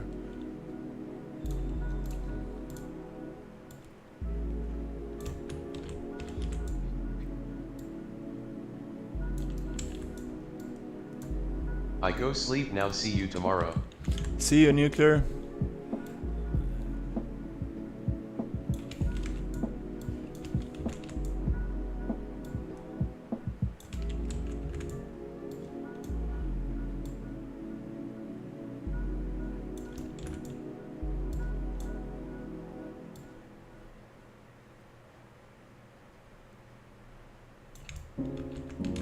Something like that. Let's get the pivot on the bottom right, left,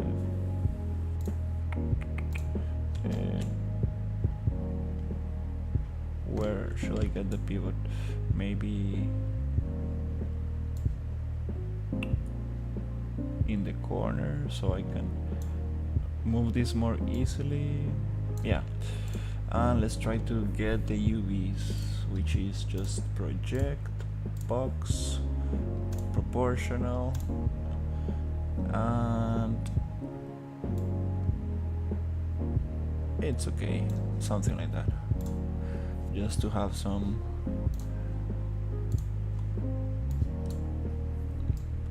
which is to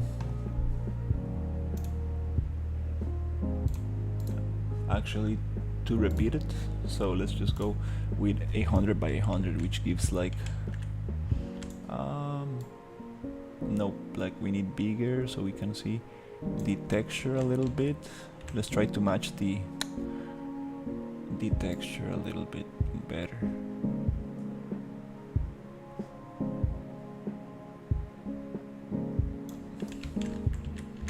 Something like that. But kinda nice to just get this little thing closed. This could be one mesh.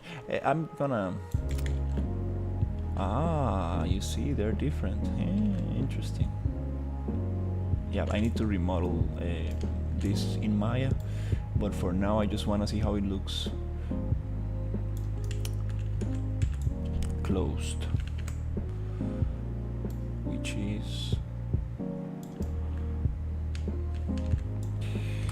actually this one.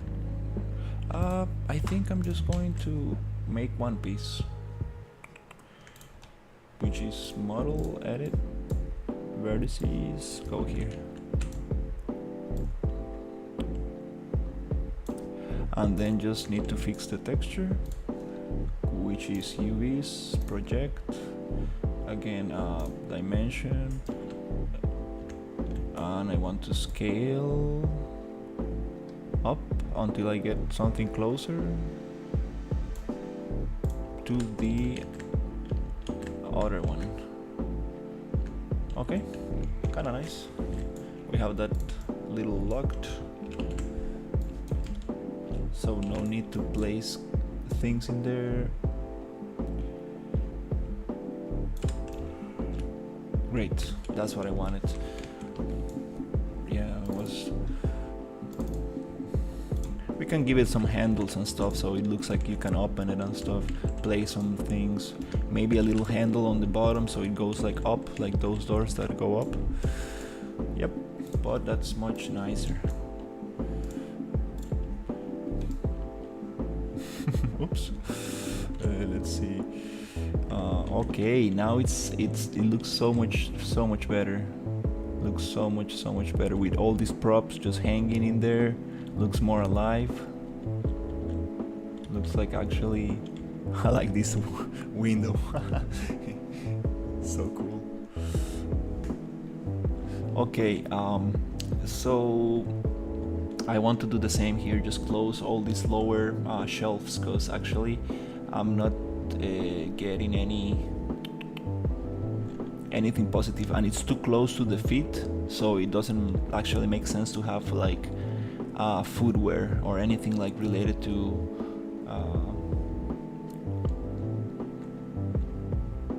yeah, for hygiene purposes. I think it doesn't make sense. Let's see, this texture, is it the same? I think it's the same, it's just a little bit more scaled. Yeah, let's try to do the same thing. Let's just go and model one little thing. Super, where is it? Create box. Before, yeah, don't need to model one, just copy this one and modify this one.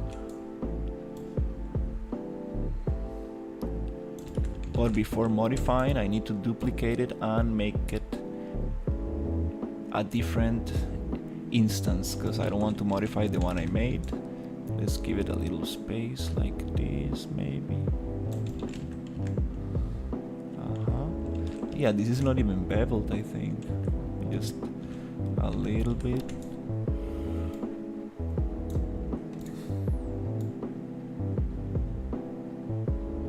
Okay, so here I'm going to go browse, Control B to browse, Control D to duplicate, and here I'm going to replace it with the new mesh, so that way I'm sure that I'm not gonna mess it up.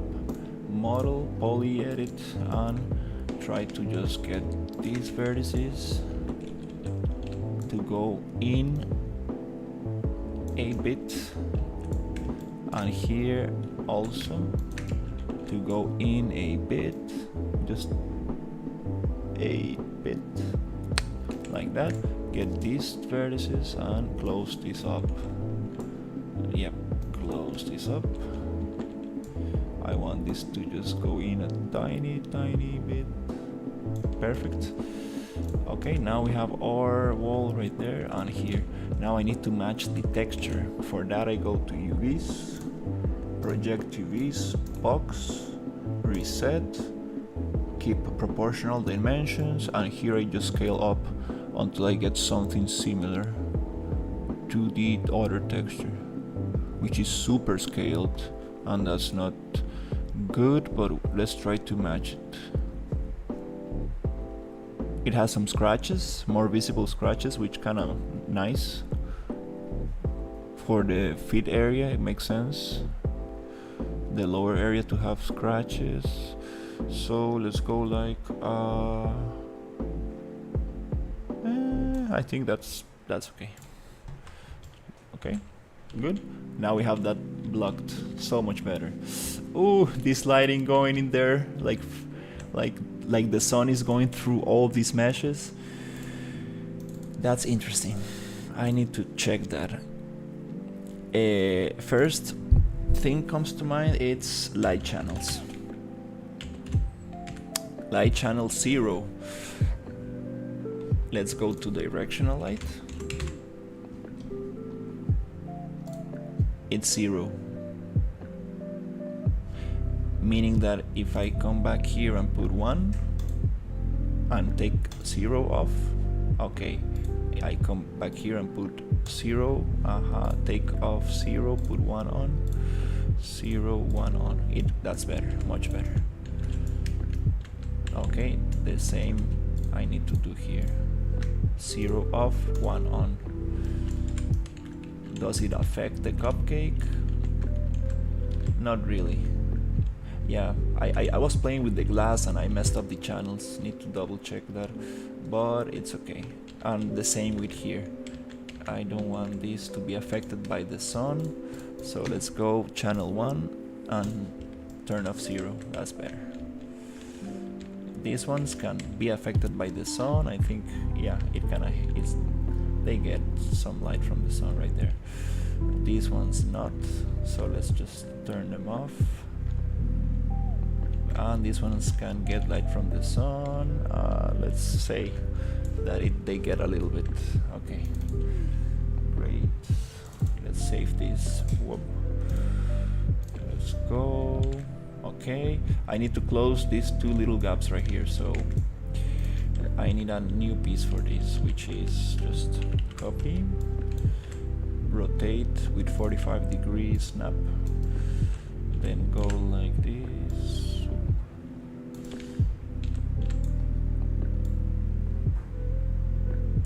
And I'm going to get this redone in Maya, because anyways I don't want to see textures inside here or anything like that. I'm gonna save all that space geometry. This is just for blockout purposes. Let's go into model, polyedit. Before I do this, I always forget Control B, Control D, and use another mesh because we don't want to modify the instance we're using. This is going to be a unique mesh. So let's go here.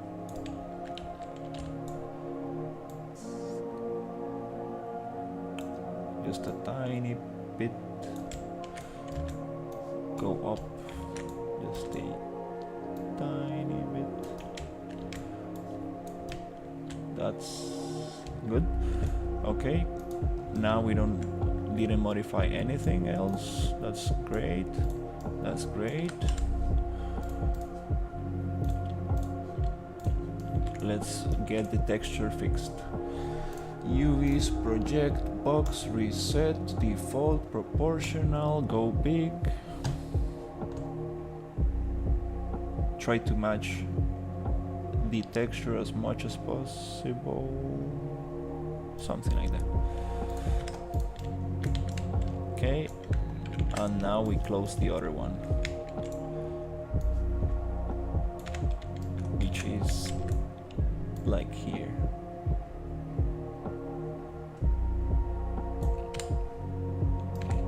Oh yeah, nice. Now I get these closed. Oof, so much better. So much better. Yep. And I want this wall, I want that wall to go in a little bit. Can I actually do that inside Unreal? I guess. Let's actually try to do that in Unreal. Yeah. Let's try to modify this mesh that comes from Maya. To do that, I need to generate polygroups from phase normal deviation, meaning that now I can go to the model poly edit, and I can it goes transparent, which is a little weird, but I think that I can just select what I want.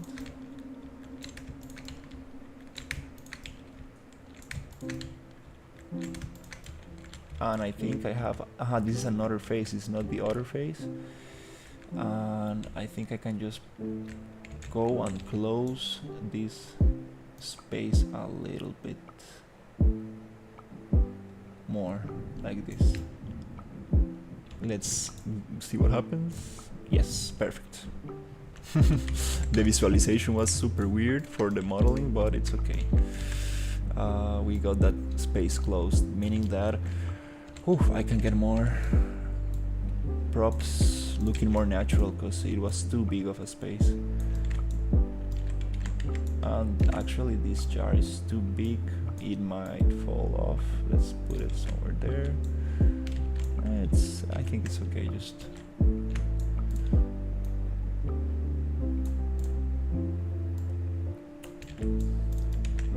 make sure that it makes a little bit of sense.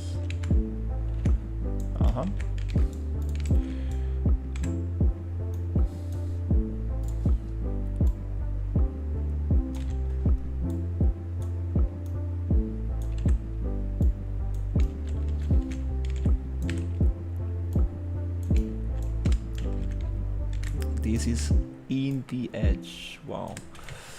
Okay. Nice. Now I have this on a nicer place. Yeah, these spaces were too big. I was like, no, I'm not gonna need so much space in there. That makes so much more sense.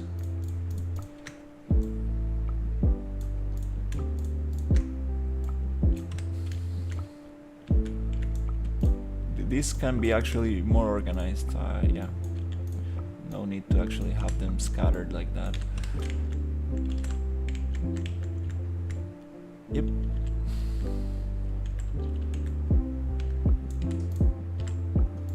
Actually, we can give a little bit of not too much, but a little bit of rotation to these things to make it look more natural, like tiny rotation. Not perfect alignment, just a little bit of rotation like that, a little tiny bit. Yep, like this. Also, I would like to use this here.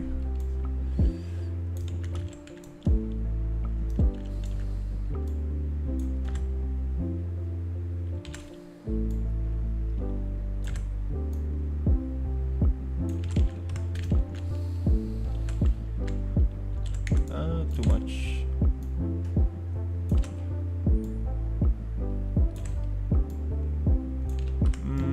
Maybe this jar is kinda I think out of place. Uh-huh. Okay, so one more thing I want to do to get done with this part is to actually do the same here. Let's go poly edit, get this face. Okay, it looks super weird, but it's okay. I can look a little bit what I'm doing here. Is there a way to align this with the other face? I need to do it like basically, I need to eyeball it somehow. So let's get this face.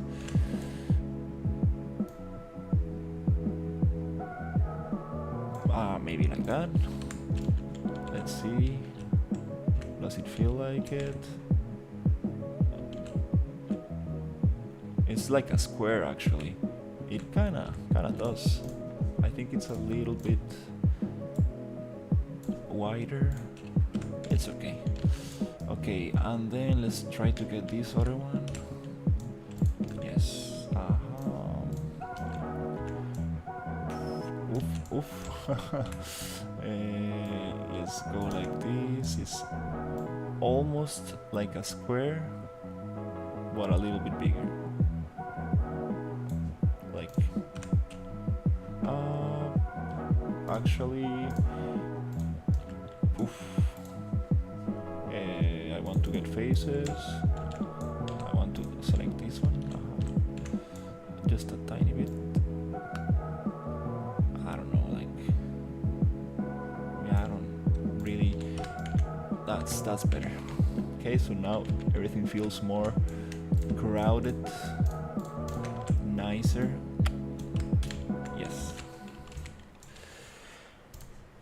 And actually, is this a mesh of itself? No, it's not. I cannot play with textures. But do I get some distortion? I do get some distortion. I can go and fix it face by face using the UV, transform UVs face by face, but I'm gonna just fix it in Maya.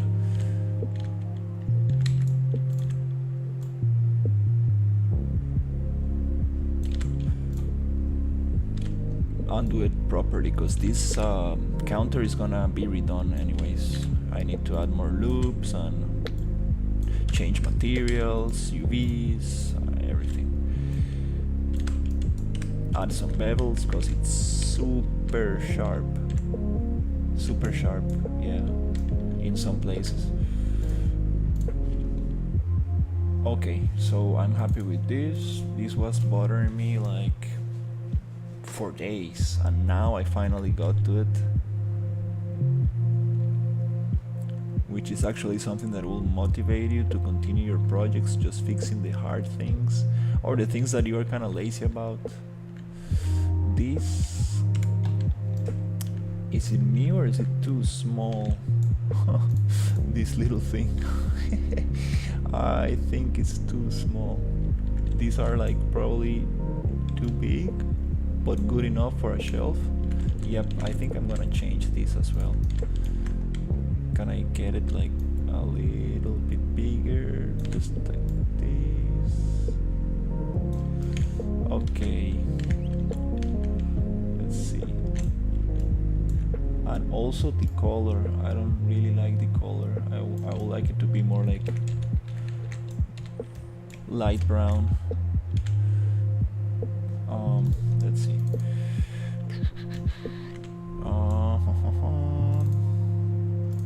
Can I just go here and go brightness? Maybe 4. Is that too much? No, maybe I need another texture for this, but let's see. Kinda looks cool. Yeah, but yeah, it's too dark of a wood. Let's go here, and I wanna bake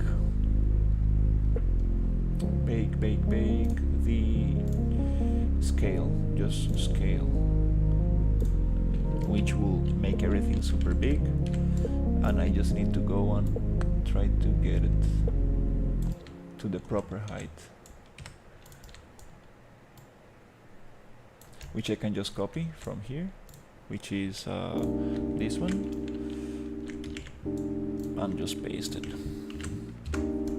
Great. I think that looks nicer. So is this the same height? No, it's not. Let me see. Double check, it's not intersecting. Okay, so here let's copy height and paste it everywhere.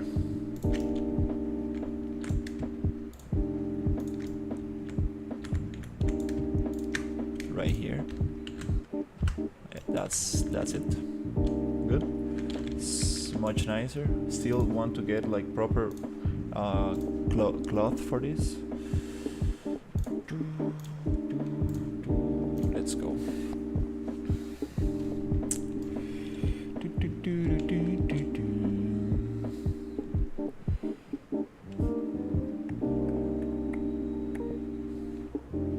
Wow, it's getting colder. Is it like, huh? I'm gonna put this a little warmer. Maybe, yeah. Okay.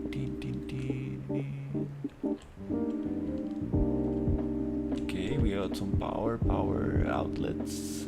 We got some set dressing. Yeah, that's the magic. Like, there's the magic right there. Like, set dressing just makes it look so nice.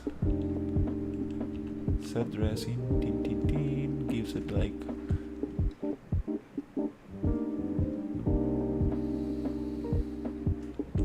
and I can continue adding some more stuff, Tabasco sauce, and I can continue getting more things in there. And this little cloth, like tableware, yeah, this like white and red squared pattern will be so nice, like to have it everywhere. I think it will give it like that nice kind of thing. I think it will look so super good.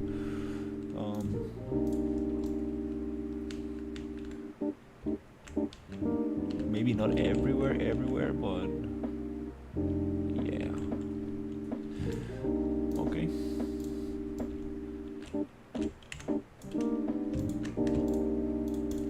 Cookies.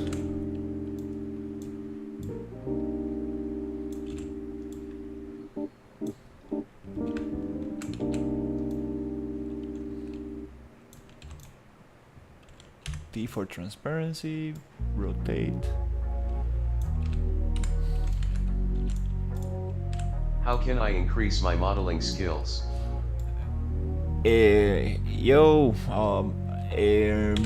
Modeling skills. It depends what program do you use, Blender or Maya. I can recommend some good courses for Maya. But basically, you need to find some good reference that you really like, and try to model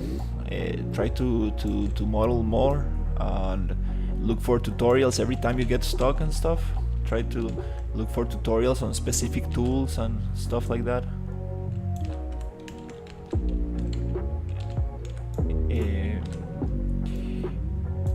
Yeah, that's how I'm doing it. I took a course from Flip Normals on Maya modeling. So I haven't even finished the course because I started this project actually. But it's super good, like it tells you a lot of stuff.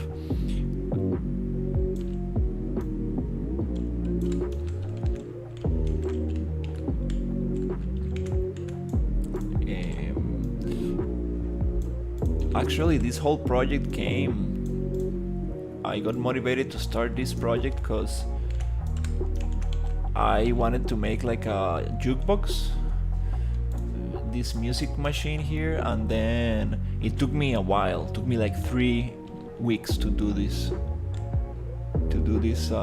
jukebox, but it was because I was a little bit rusty. Took me a little bit, but now I can do this much easier, much faster, because I'm like practicing more and more. But yeah, when it comes to modeling, you want to first of all get great reference. One way to do it is to go to like Action House websites where they have like multiple images from the object you want to model from different sites and everything, right? And then start with the primary shapes, meaning that you get the proportions of the object. First of all, just the proportions as low poly as possible, like adding as little like vertices and loops as possible. And then you go to the second level of detail and then the third level of detail. But you cannot add details until you have those levels of detail first, because then it just becomes a mess of vertices and loops, and you don't know where to move or like what should I change, what you should change and stuff, and it becomes very very stressful, and it's like, oh no, like you get stuck, right? And it's like you cannot give the shape that you want to the object because the mesh is too high poly when it should not be that high poly. That is like the most common mistake. It happens to me sometimes. I get stuck in the detail, but remember that those little details you don't need to model. You can get away with textures a lot. Whatever you can texture, you should not model. That's sometimes hard to know, like especially well for games, right? Like if you're doing movie props, you do want to model every single screw, every single thing for the light to react perfectly on it. But for games, you need to optimize, right? You want to go as low poly as possible, so that's when like the textures can help a lot, and you can fake a lot of detail with texture. Let's see, model poly edit here.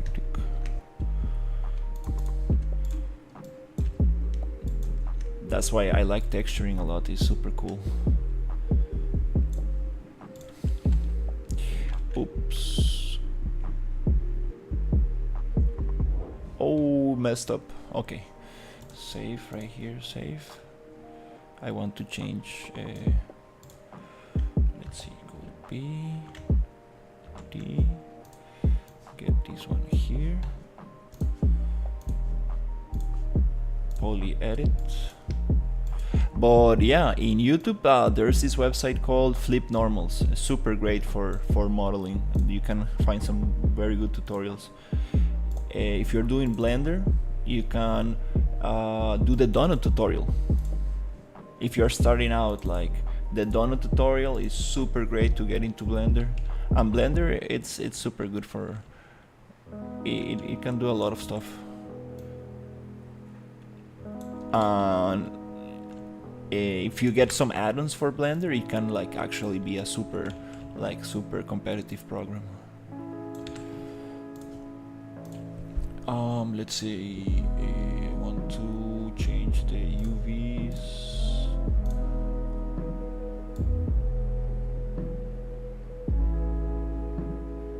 Yeah, this texture I'm not a big fan of. I need to remake it, make it nicer, more tileable.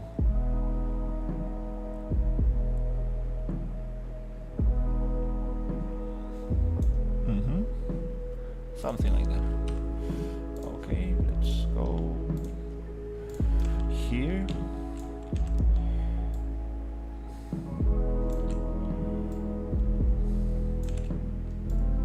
Oops, this one. Yeah, that's what I want. Super nice. Okay. So actually, let's try to get this.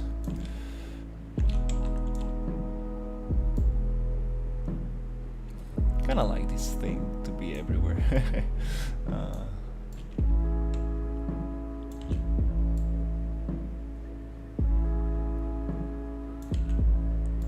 This little tablecloth.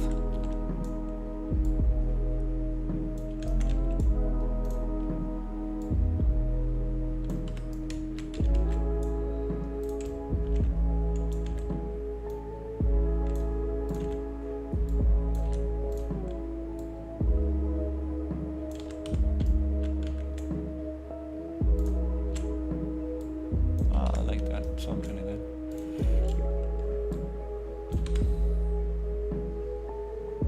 It doesn't need to be actually like a little bit of chaos makes it like oh, so nice how the light reacts. A little bit of chaos can go a long way, especially for set dressing.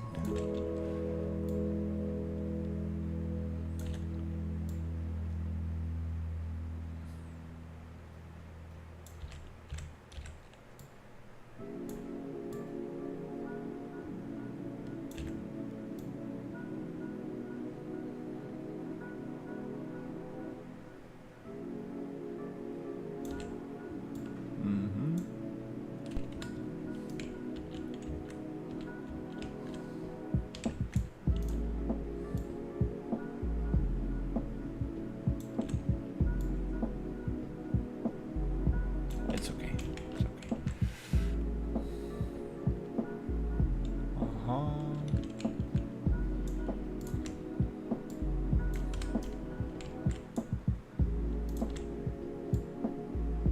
Okay.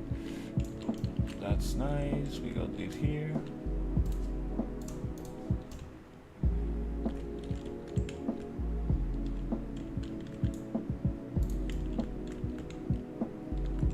I'll like just to copy this one, bring it here.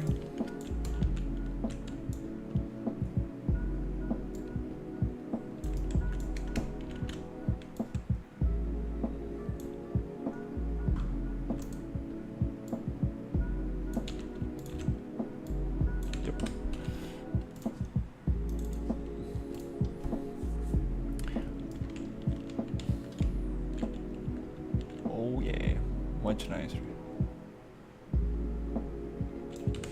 Again, I would like to just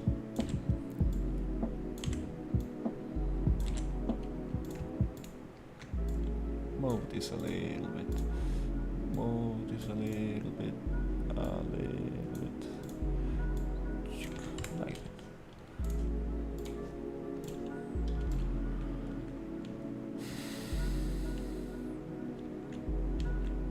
Nice. Nice.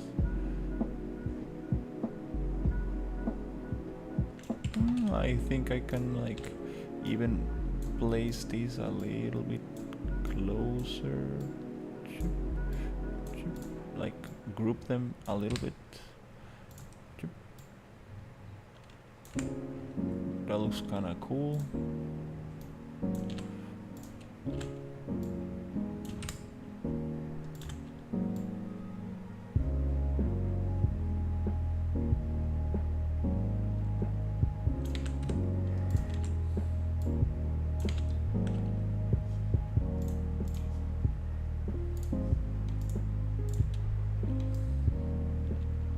Okay.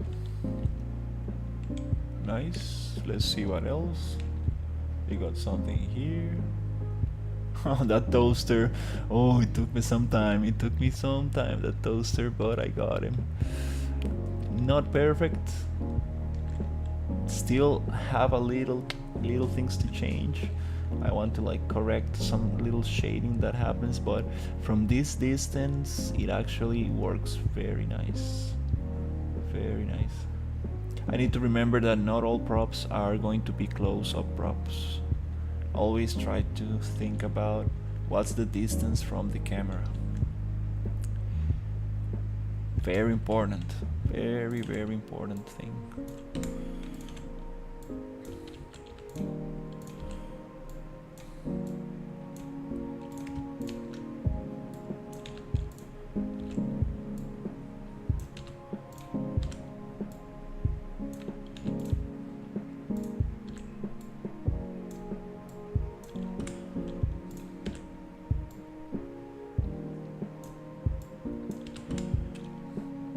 Doesn't really make sense that this tray has some sugar, salt and pepper on it, but it's okay.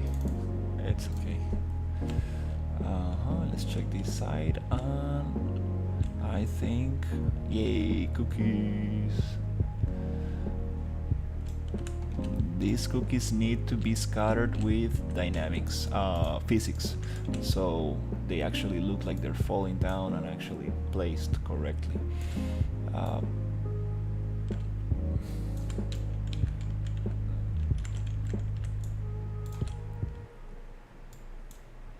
This is super hard to make by hand, but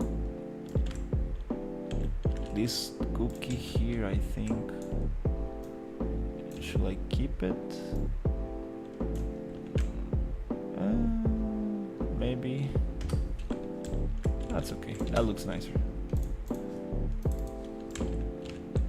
And cookies are different sizes as well. Definitely are different sizes. Not all of them are going to be the same size.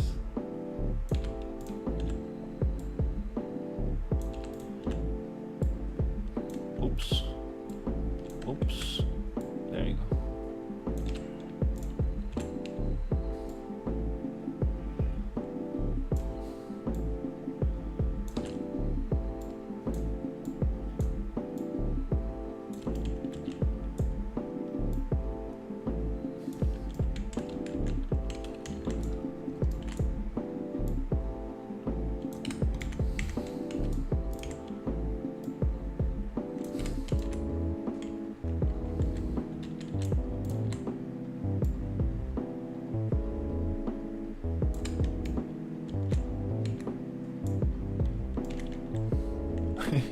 Okay, there's definitely some intersection in there, but okay.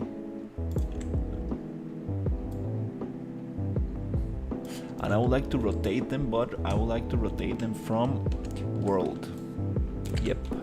So we get some actually different texture on each cookie. Yep, just rotate them like that. Rotate a little bit. Rotate a little bit.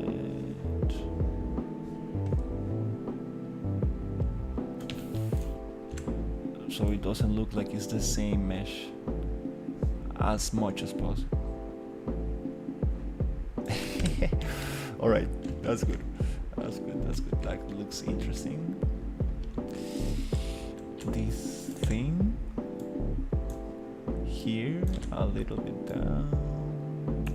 Yep, something like that. That looks kind of cool.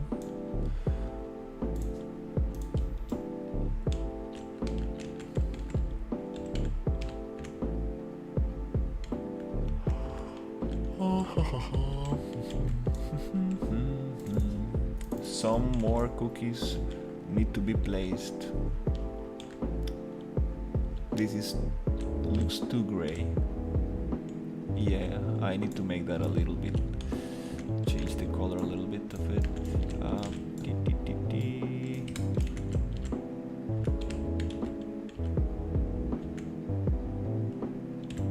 Intersection, heavy intersection.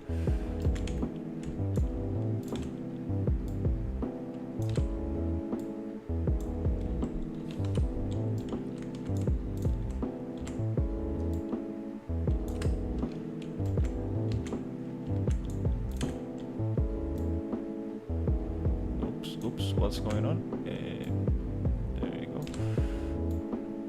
Okay, this, like that. And some separation is good as well here. Just a little bit. Oh, I'm on object. Let's move them on world space. That's why. Yep, right here. Okay.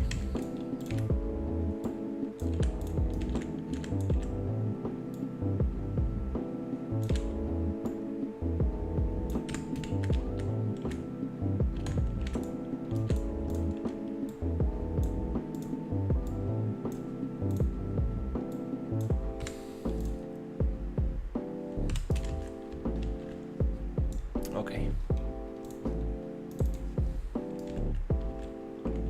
Oof, that was a nice set dressing little session. got some set dressing going. Now I'm super happy with this. Yay! I just want a blender. I need a blender here for the milkshakes, and I need just food. Start to get some food in here to make it look nice, which is probably the thing that I most wanna do. Oh yeah, it looks super cool.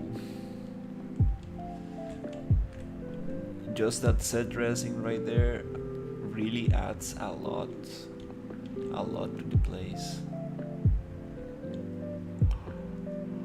It's okay to have plates on the table. It's like maybe there's one cook and one person in the counter. It's a super small diner, and the a person who's working on the front, it just happened. He just hasn't picked up the plates because he's busy doing he or she's doing something else. So it makes sense. Oh yeah, now it looks so nice. If I go from here, we have some ketchup sauce, we have some stuff going in there, we have the menu, we have this bunch of posters and stuff, which I do want to move some of them to the other areas. Some of them to the kitchen, some of them to the waiting area, maybe one of them to the bathroom. Don't really make sense, but maybe just to like denoise a little bit this area, because there's a lot of stuff. For the pies, I want to change the color, maybe texture as well, and have a blueberry and raspberry pie, so we can have some variation and stuff. Yeah, just get more food props. This little super nice switch I made, I really like this switch. This light switch, I can place one of them in here as well. And then I need extractors, little like round extractors, like very vintage, like placed on this side. I need some kind of fan. I need a fan. That will add a lot, like a vintage fan, vintage extractors, maybe more extractors in here. Doesn't really make sense to have a extractor in there. Maybe for the coffee, yeah, an extractor, and absolutely fans and extractors for the kitchen. The kitchen area might be just like a second plane kind of thing, so I'm not gonna like worry too much, but I already have some nice base meshes for that. This toaster, I'm super happy about it. You're not even like, it's not even from the playable distance, you cannot even read it, but it says Toast-O-Matic. Yeah, I need to start doing that for the rest of these posters, because definitely I'm not able to use branding in my environment if I ever want to. Oh, Word Litzer. Yo, what's up? Today I worked on the set dressing a little bit. I got this prop going, which is this kind of napkin kind of thing. Looks a little gray. I need to change it the color. And I did this toaster. Well, finished this from yesterday. Still have some shading problems. And the set dressing, which is this area that I really wanted to do something about. Close these little shelves because it was too much space, I think. I kinda want to organize this a little better. This, I think I can stack up a little better. More aligned, actually, yeah. Not everything needs to be super chaotic, so I think that's kinda nice. Something like that. I wanna make work for myself too. Nice. Yeah, first, if you're doing an environment or something like that, first look for good images, build like a nice kind of gallery of images, and then start planning out.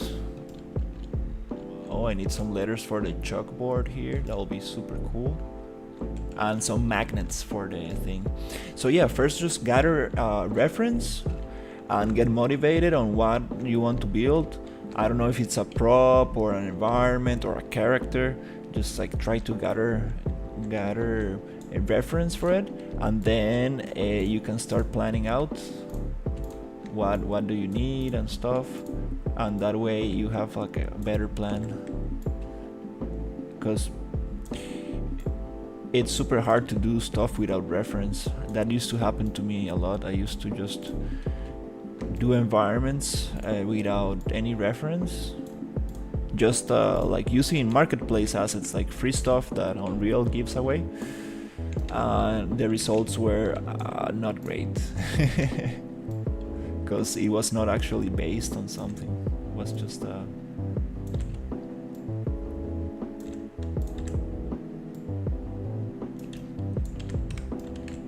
some random stuff. But when you got a reference and you base things on like real life, it doesn't need to be realistic. But if you based stuff on how like reality works, it clicks better. It's a little more immersive. And then you can start being creative and actually mixing stuff and taking more like artistic liberties. That's okay. I've been placing these for like hours. It's like, oh no. Okay. Oh, I realized we have a problem here.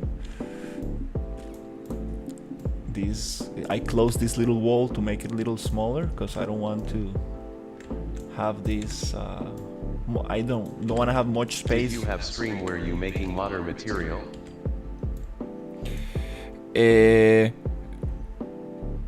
What material matter? What do you mean, like water or glass? Most materials I do with Substance Painter. If you want to see water, because I do need some water, not specifically water, but soda. I want to make soda, bubble. Master asterisk. Oh, master material. No, not yet. I haven't done that yet, but I'm going to. I'm going to need to do some master materials and instances. That comes in the part. It will come a little later. Hopefully by the end of this month I will be doing that. I'm trying to finish everything, and then I need to start making trim sheets and master materials instances to get everything going as optimized as possible.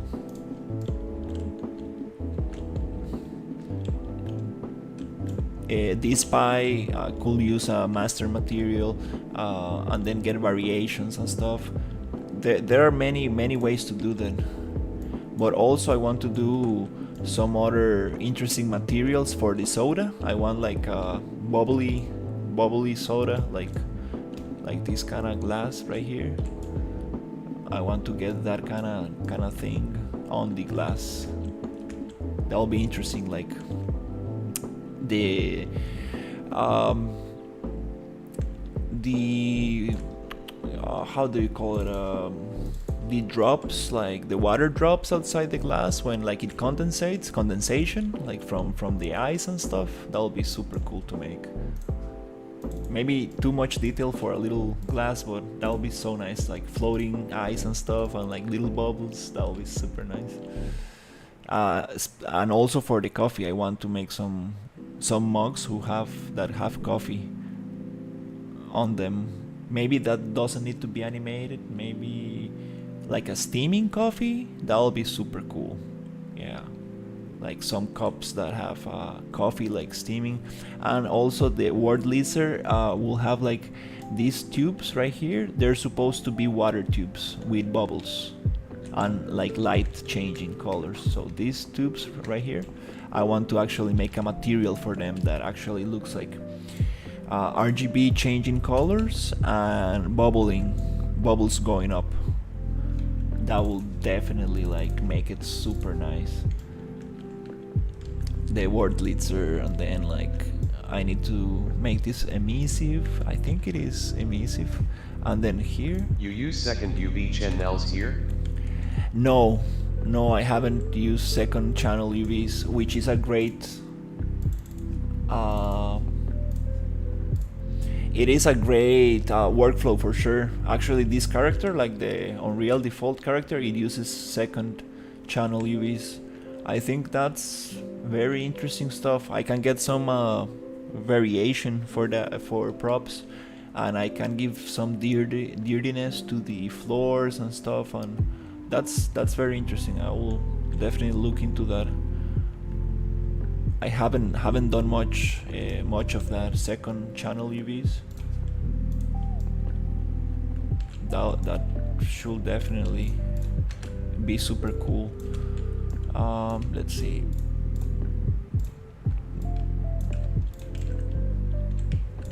Yeah. I'm out of coffee. I need to go buy some coffee. Not in a coffee shop, like a grounded coffee for me to make at home, you know. I'm like, I just finished the bag I had today. I might go to the store today, but there's like a small convenience store like very close, but it's very expensive. I want to go to like the bigger store, but it takes a little longer to get there.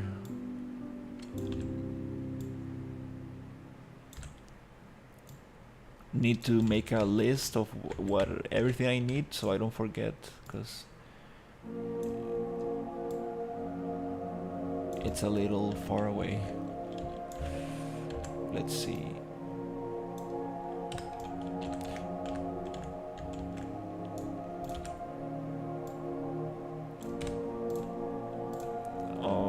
T for transparency, a little bit like this. Yeah, I need to really optimize this stuff. That'll be the nicest thing. I'm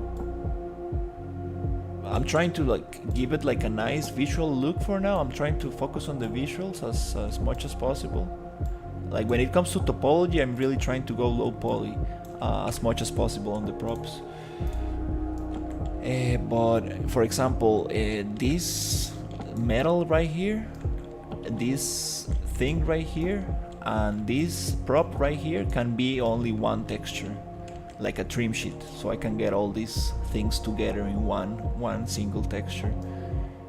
And also this whole tileable texture, I need to like properly do it, because like look at this, it's super broken here, and add more detail to the edges and everything. I need to redo this counter, but I want to do a tileable for this whole thing, and the floor I want to change it as well. The texture, I want to use these kind of tiles that are a little broken, little used, for the floor, which is like very clean.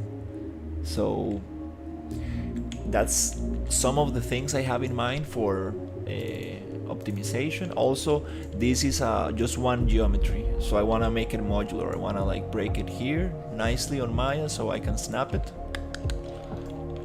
so the diner can be expanded if like somebody wants to, like for example like a marketplace asset, like this can be expanded, and also it will give me better resolution in the texture. Also the walls, try to make it more modular. Also, I need to cut this kind of frame to make it like snappable, which is kind of hard because we have these shapes going in here. So maybe a cut in here. I don't know. I need to think about how to break this in like little modules. Like for example, this piece could be one module. Floors are just little squares, little planes, and then I want to get like the a nice like transition between the inside and the outside. Just make a little quick sidewalk, like a nice diner kind of what's the word, sign that says diner, like in neon lights and stuff, and maybe just like a little kind of some greenery outside, just like a little kind of shrub like kind of thing. But also I have like the bathroom, which is, it's not gonna take me much time to do.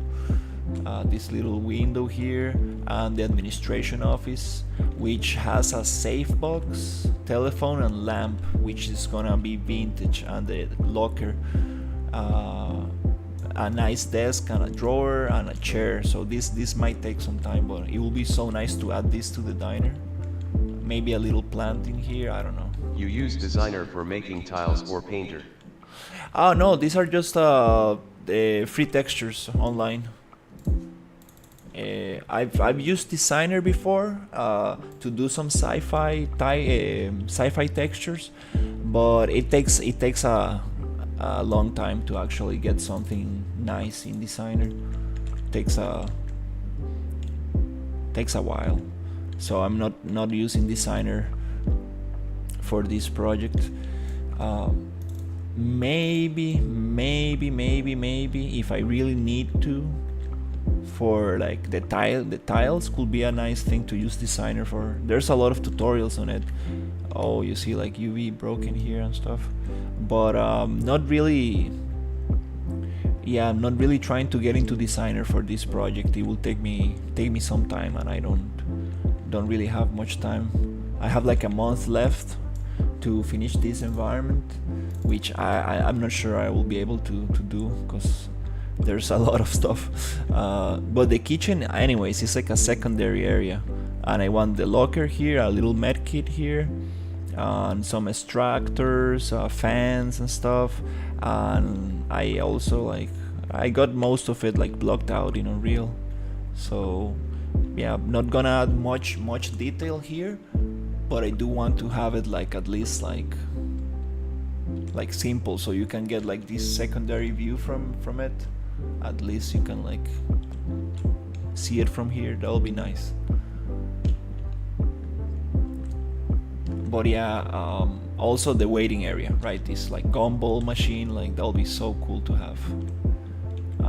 Maybe some posters here as well. And this machine, I don't know if I'm gonna keep it or not, because that might be another prop that will take a long time.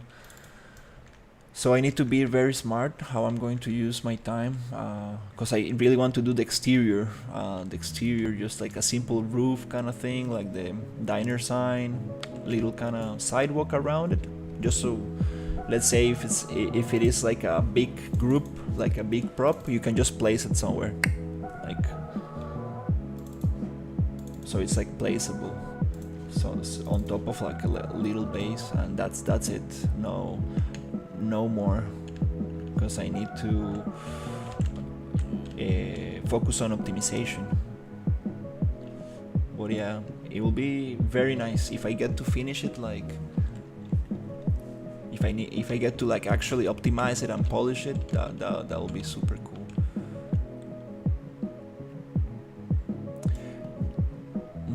There's too much happening here.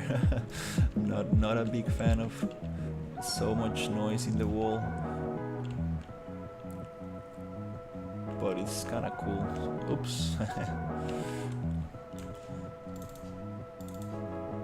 Yeah, I think it's time to take a little break and continue with some food. Should I do food? Should I do the blender, or should I just continue with the other parts, which will give more? Yeah, I'm not really sure. What should I continue with? Maybe the areas that I haven't worked to get everything to the same kind of finish, because I'm leaving like the other areas a little bit stranded. Oof, yeah, we have some texture streaming pool problems. I'm reaching the maximum amount. I need to start making textures smaller for smaller props. Yeah, need to work on optimization a lot. My screen is 4K, so it's a little hard to run this on full screen. But in 1080, it looks very nice and runs very nice. But you know, I have a strong computer, so I need to like optimize. Definitely, I need to optimize it and try this on my laptop to see how it runs. Actually, that's a good test. My laptop is like a normal computer, so it's a good way to know. Also, this scene has a lot of reflectivity and a lot of glass material, so that's really difficult to run in real time. I need to also think about if I'm gonna use lumen at all, or if I'm gonna use baked lighting, or yeah, really need to think about it. That will take me some time as well, because lumen is very expensive on performance.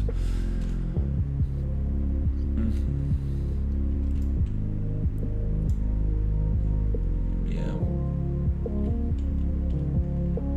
but very happy how it's coming.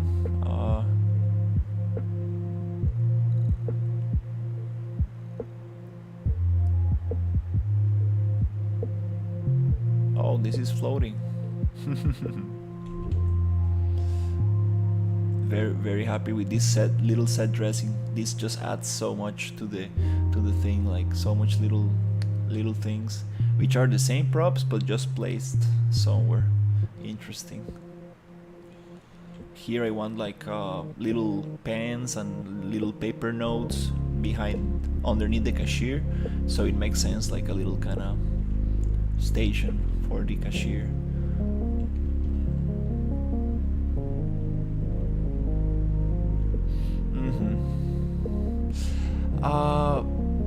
Yeah, I think I need to make a list of everything I want to add to this environment and start doing everything that makes the most impact first.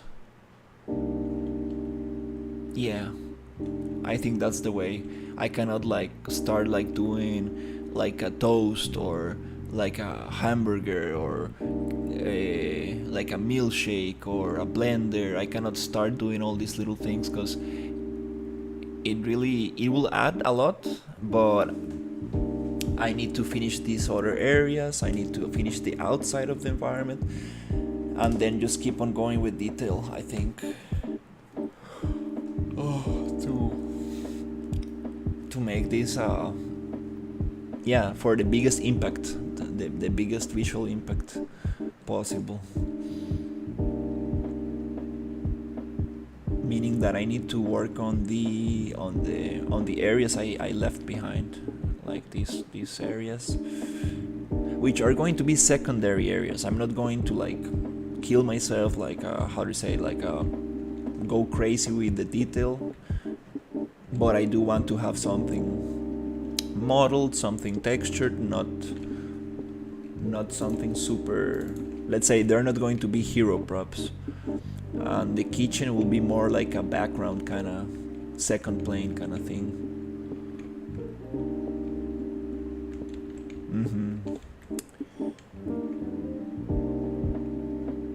Yeah, because doing all the details for a kitchen, like a diner kitchen, wow, no, it will be crazy.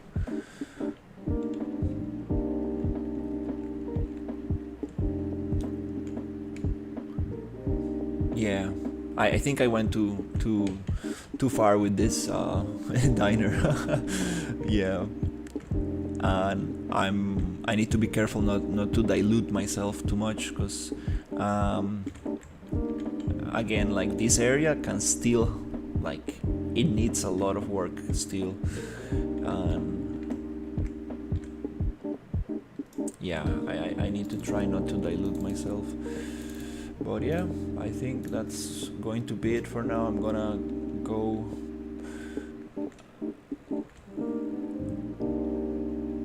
and probably have a tea, because I don't have coffee now. That's funny. Gonna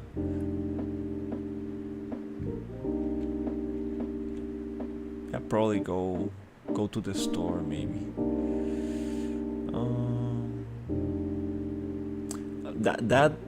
That set dressing right there, seriously, that helped so much. That really helps so much to sell the illusion. Now if I do just some textures for the kitchen, now we have a second plane there. It's like, oh, what's going on in there? Oh, there's a kitchen. Oh wow, interesting, nice. It doesn't break the illusion of the environment. Here, like, I can see outside, right? So again, it's like, oh, what's going on, right? Like, we are in a 3D plane. So somehow I need to close all of these, so it really becomes immersive. Like, oh wow, what's in there? Oh wow, look at this. Oh, look at this little detail here. Oh, look at the posters. Oh, look at that.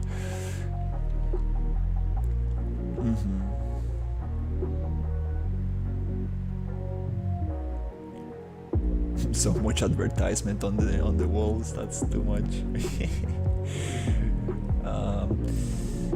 We have Canada Dry and 7-Up right next to each other. That's not possible. These two brands are competitors. Yeah. I might just need to place one of them in the kitchen or something.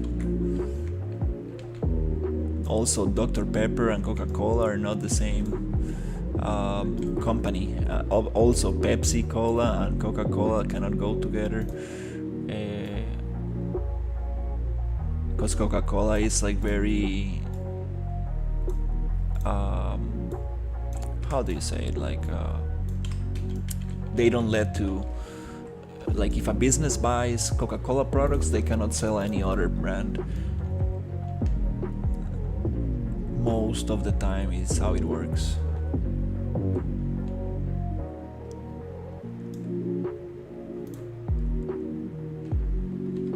So it doesn't make sense to mix those brands together. But still, at the end of the day, I'm gonna change this for another brand. It will be like Cola or something like that. Definitely not gonna use this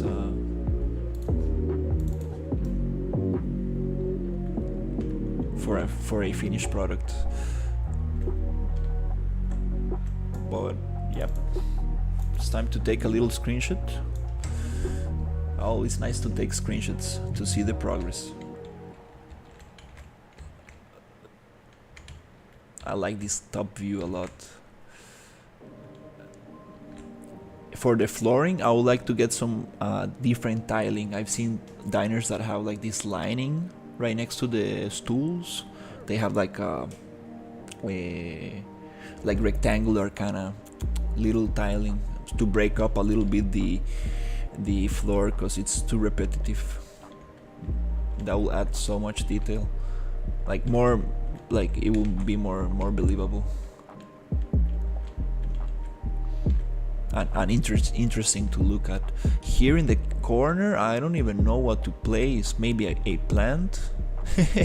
maybe we can place a plant. I've never done a plant in 3D, like from scratch.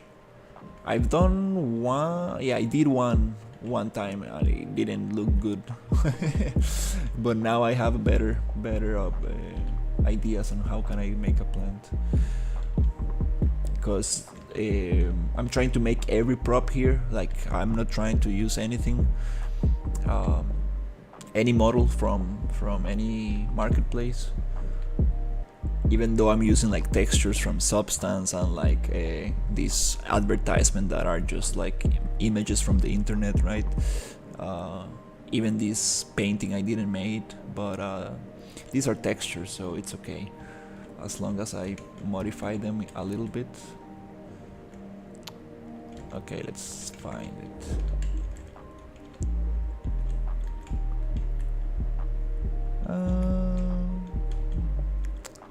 It's super hard to frame this camera. I'm like always trying to.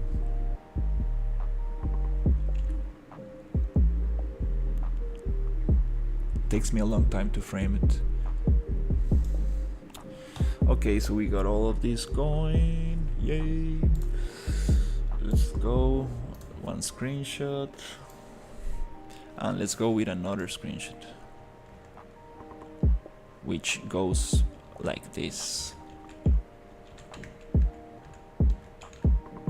These curtains, these are not so nice, just super intersecting everywhere and stuff, but it's a nice placeholder. Really like this frame right here, this angle.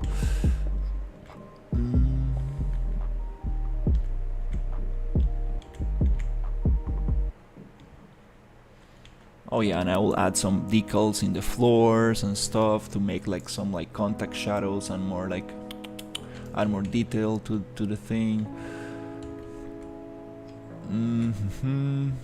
Let's see, where can I place this camera?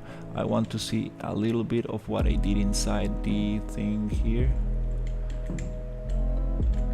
That's the cool thing about the game environments, like it's really about, you can walk around them, you can actually look behind the props and everything. It's not like a pretty picture, it is actually 3D space. Okay, which makes it very hard to do sometimes.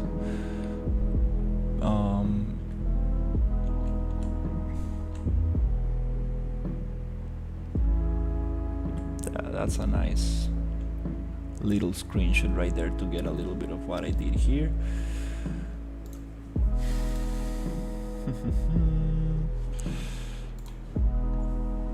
And also, let's see, do we have this also in the screenshot?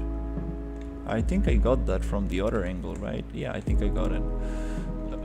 The toaster, I really like the toaster. You see all these angles, I need to finish the kitchen so I can actually have that vista right there. That'll be so nice.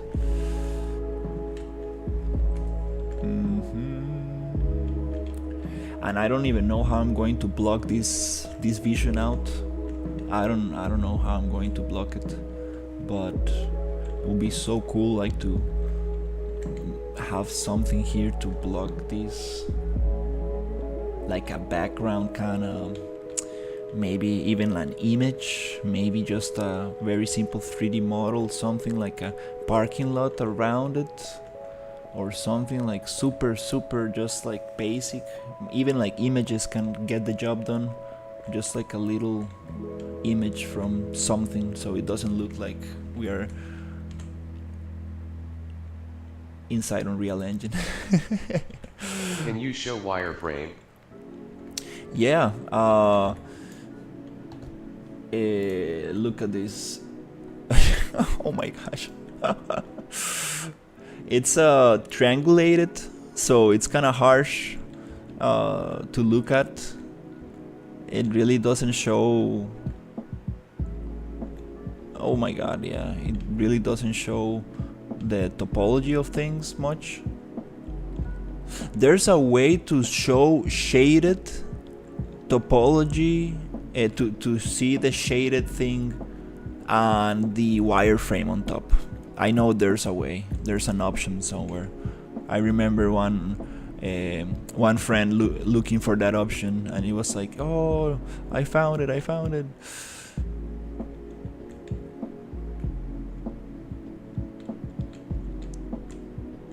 Yeah, you cannot get a good idea of what's the topology. I need to show you the topology on the wireframe on Maya.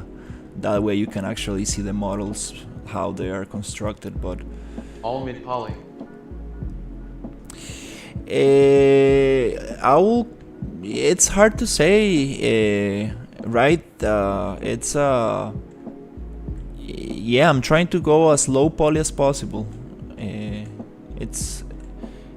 It's a little hard to show you in here. These walls are triangulated just cause I got some Boolean stuff, but these are going to be remade on Maya. Like for example, look at now it's more cleaner, right? Like this mesh right here, it's nicer. Still, you have a lot of little triangles for the curve and stuff, but yeah, I'm trying to like go for as low as possible. Like for example, the actual thing, this fridge looks very nice. It doesn't have much polygons. It's okay. And here for the blockout, you get to see less. Oof, but still, like it looks. Yeah, I need to show you with the shaded thing. Oh my god, look at this crazy blockout door. This is the blockout door that got corrected, and now it's nicer.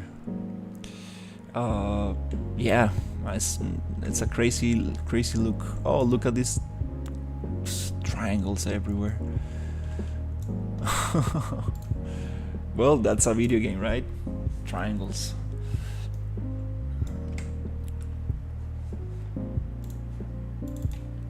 It will be very nice to look at a... For portfolio does done matter. Well, it does matter. Like if you're trying to apply for a video game art position, it really does matter. Like let me show you how a portfolio should look like. I always try to reference this image. Oh, I have Maya here. Yeah, I was trying to do some food, but let's do that later. I have these pictures here. Like this is the kind of topology game studios are looking at.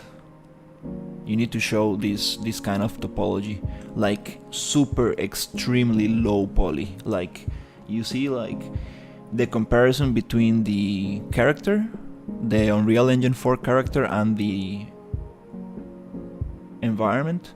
The environment, it's extremely low poly. Like there's no, you can clearly see like the lines and everything. There's no like overlapping or anything. Like looks super clean. This is the kind of topology they're looking for. But obviously we're talking about like walls and chairs, right? Like okay, like it's, you know, it's obviously going to be like this. Like there's no need to add more. You get all these other edges from textures and trim sheets and stuff. But this is a very good example of how topology should look like. But if you go and see, for example here, you see there's more topology, for more lines for the actual curves, right? So you do need to add this bunch of little lines to get this curve. You need to add, I mean, vertices where you need to add them, right? But you see modularity, so only one piece and you copy it and tuk, and you make the whole building from only one piece. This is a great example of modularity. And then this is the other thing. I saw the topology of this. Unfortunately I didn't take a screenshot. This was from a very good video on YouTube. It was on Chinese or something, like I was just reading the subtitles. But the topology for this, it's actually kind of no like mid poly. It actually has a lot of topology to get these little curves and like these little details here and these little things. It does have topology, so I mean there's no other way to fake that, right? You can do a high poly and bake it to a low poly, but still the low poly needs to hold some detail. So this is the perfect thing for a portfolio, right? You have one material, one trim sheet material, and then you have multiple props from the same trim sheet. One trim sheet and 3 props from it. This is what I'm trying to do. Whoop, my computer just glitched a little. This is what you want to get. Like, this is what you want to show for a game. Like a prop artist or environment artist, this is what they're trying to look at. They need to see that you know how to do these things. This is great. Like these 3 images, like this describes like what a game portfolio is. And here you obviously need to show topology for these assets. Always show topology, always. Show the texel density, how big the texture is, how much you're using usually it's a 2K texture divided in 4, which is 512, I think it is. So you need to actually show how you're using the texture and the texel density on the prop. So topology, texel density, these kind of workflows, and then proper lighting. You need to show that you can like light up the scene, make it feel like beautiful, and yeah, basically. And after that, well, you need to find a job, apply to it, and compete with a bunch of other people who are like crazy good. Because now, I mean, there's always been layoffs, but like these days, I don't know, like maybe that's the thing that YouTube recommends me on the feed and stuff, but like there's always like video game layoffs, always video game layoffs everywhere. So like you're competing with people who have like 2, 3, 4, 5 years of experience, and it's like damn. But still, like there are internships. There's always internships. That's a great way to get in. Even though like I already had a job for a whole year doing blockout and set dressing and a little bit of modeling, texturing, it's still hard to get a job. And my portfolio was not like, I'm not very happy with my portfolio because again, like the things I have in my portfolio now are just pretty pictures. It's not game art work. It's not game art portfolio. It's just pretty environments on Unreal, just using marketplace assets. And yeah, I do some hero props here and there and so on, but like this environment actually is like probably the first environment I've done like completely from scratch. Like every model I did it myself. This jukebox took me 3 weeks because I was a little rusty on modeling, but then I got a little faster with things. And yeah, just keep on practicing, and I'm actually enjoying a lot like the modeling process right now, and the texturing process was always something I really liked. Understanding like shading better, like how topology shades the models, and just trying to understand like how much loops and how much actually density should I add to a prop, what details can I get away with using textures, not modeling. And yeah, everything comes with practice, but hopefully I'll be able to finish this in hopefully about a month, maybe more. But after I finish this piece, I definitely want to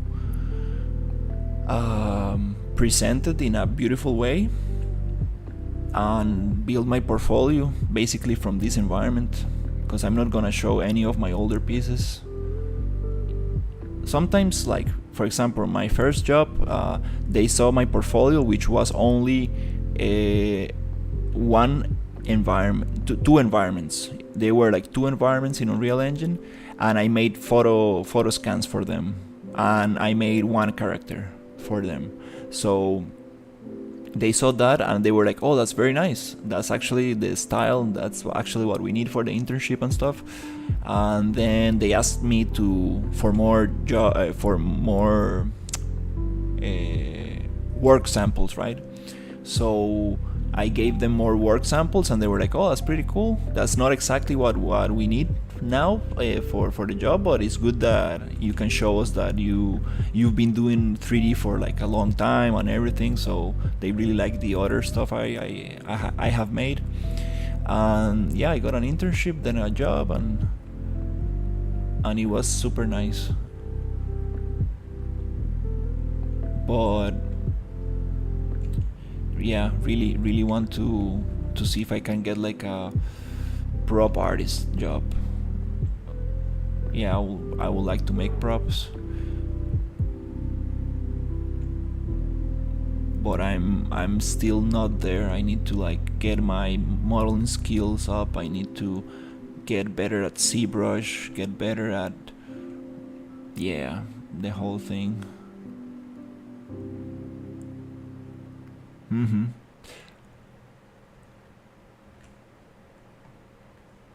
Yeah, I'm not really sure if this environment is the smartest thing to do for my portfolio specifically. You work on NA company. NA company? What do you mean?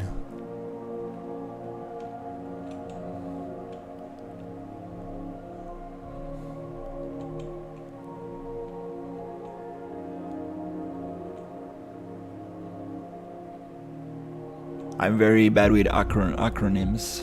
Sorry.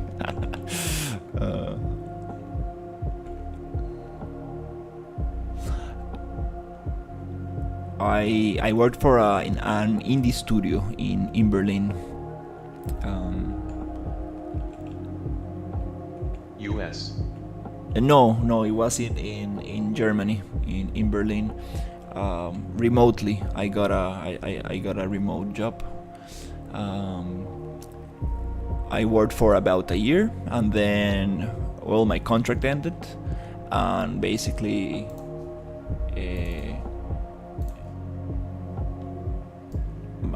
that was it. But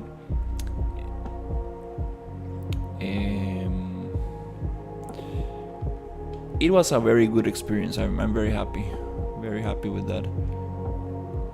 I was doing a lot of blockout, just like what I did for this environment, actually, like a lot of blockout inside Unreal Engine. And then, well, the blockout phase ended and my job ended, basically. Yeah.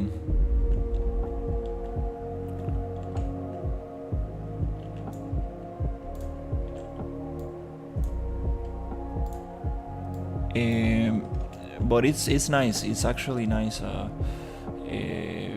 because I'm really challenging myself to learn more stuff, to actually improve and grow. So it's always nice to change jobs.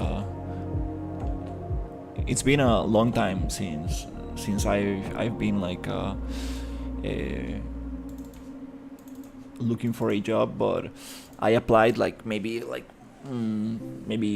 2 months ago. I don't know how long ago, like maybe 2 months ago, and I got like a bunch of rejection letters. And then I bought a course, and then I realized that my portfolio was not what I needed to show for that job. To get an environment artist job or a prop artist job at all. So I was like, yeah, I need to get my portfolio right. And this environment is gonna be very nice to show like some props, some hero props, to show some understanding of Unreal, and also to show that I can finish something big, like a big project. I think that's something also nice to show, that it's not just a small little little corner. It's just not a little kind of thing. It's actually a whole environment, and I think that has a lot of value. But yeah.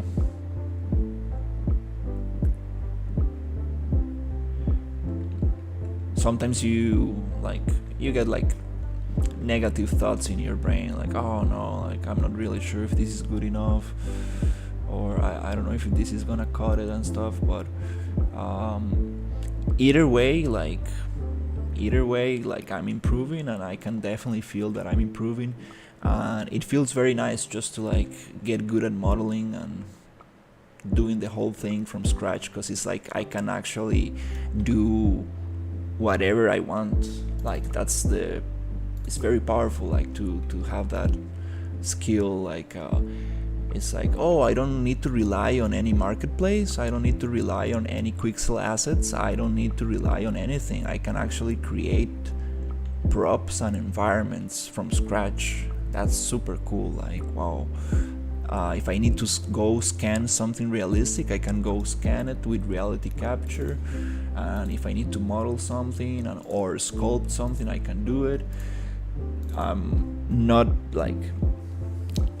I'm not good at ZBrush yet. I definitely need to get my ZBrush game up, but for now I'm focused on modeling for sure. And yeah, just actually like realizing that it's not easy. Like people who are environment artists, like it's a long way. It's a long way. You need to really learn a bunch of skills and apply them. It's not that easy, which motivates me as well, because it's not like people can become an environment artist from one day to another. So it's cool. That's very cool.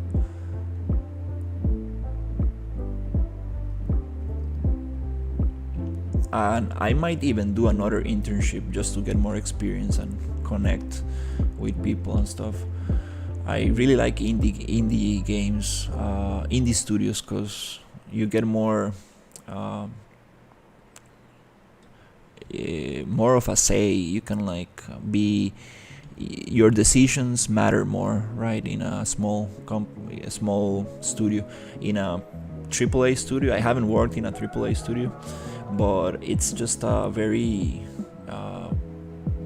there's a lot of people, so like you do just a little thing for the game and you don't have anything, you don't have a voice. Basically you just do rocks, you just do one prop or two props, or you just do some very small thing for the game, and that's it. Like, you know, that's your contribution to it. Nice. But in indie games you do actually get to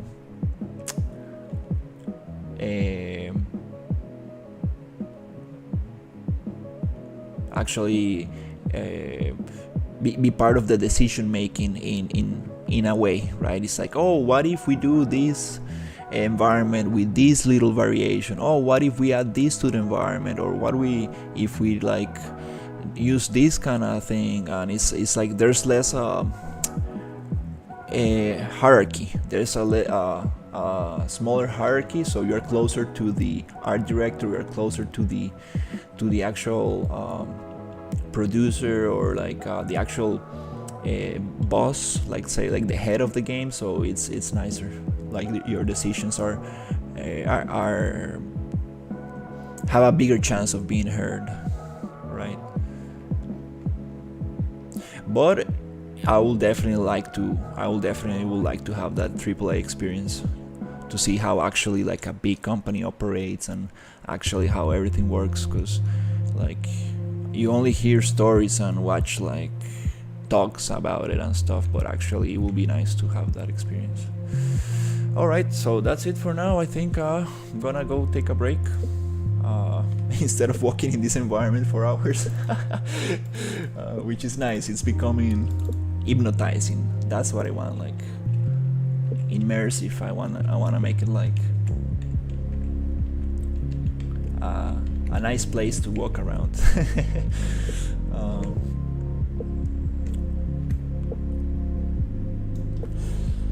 but yeah, thank you so much for hanging out, and I will cut it here.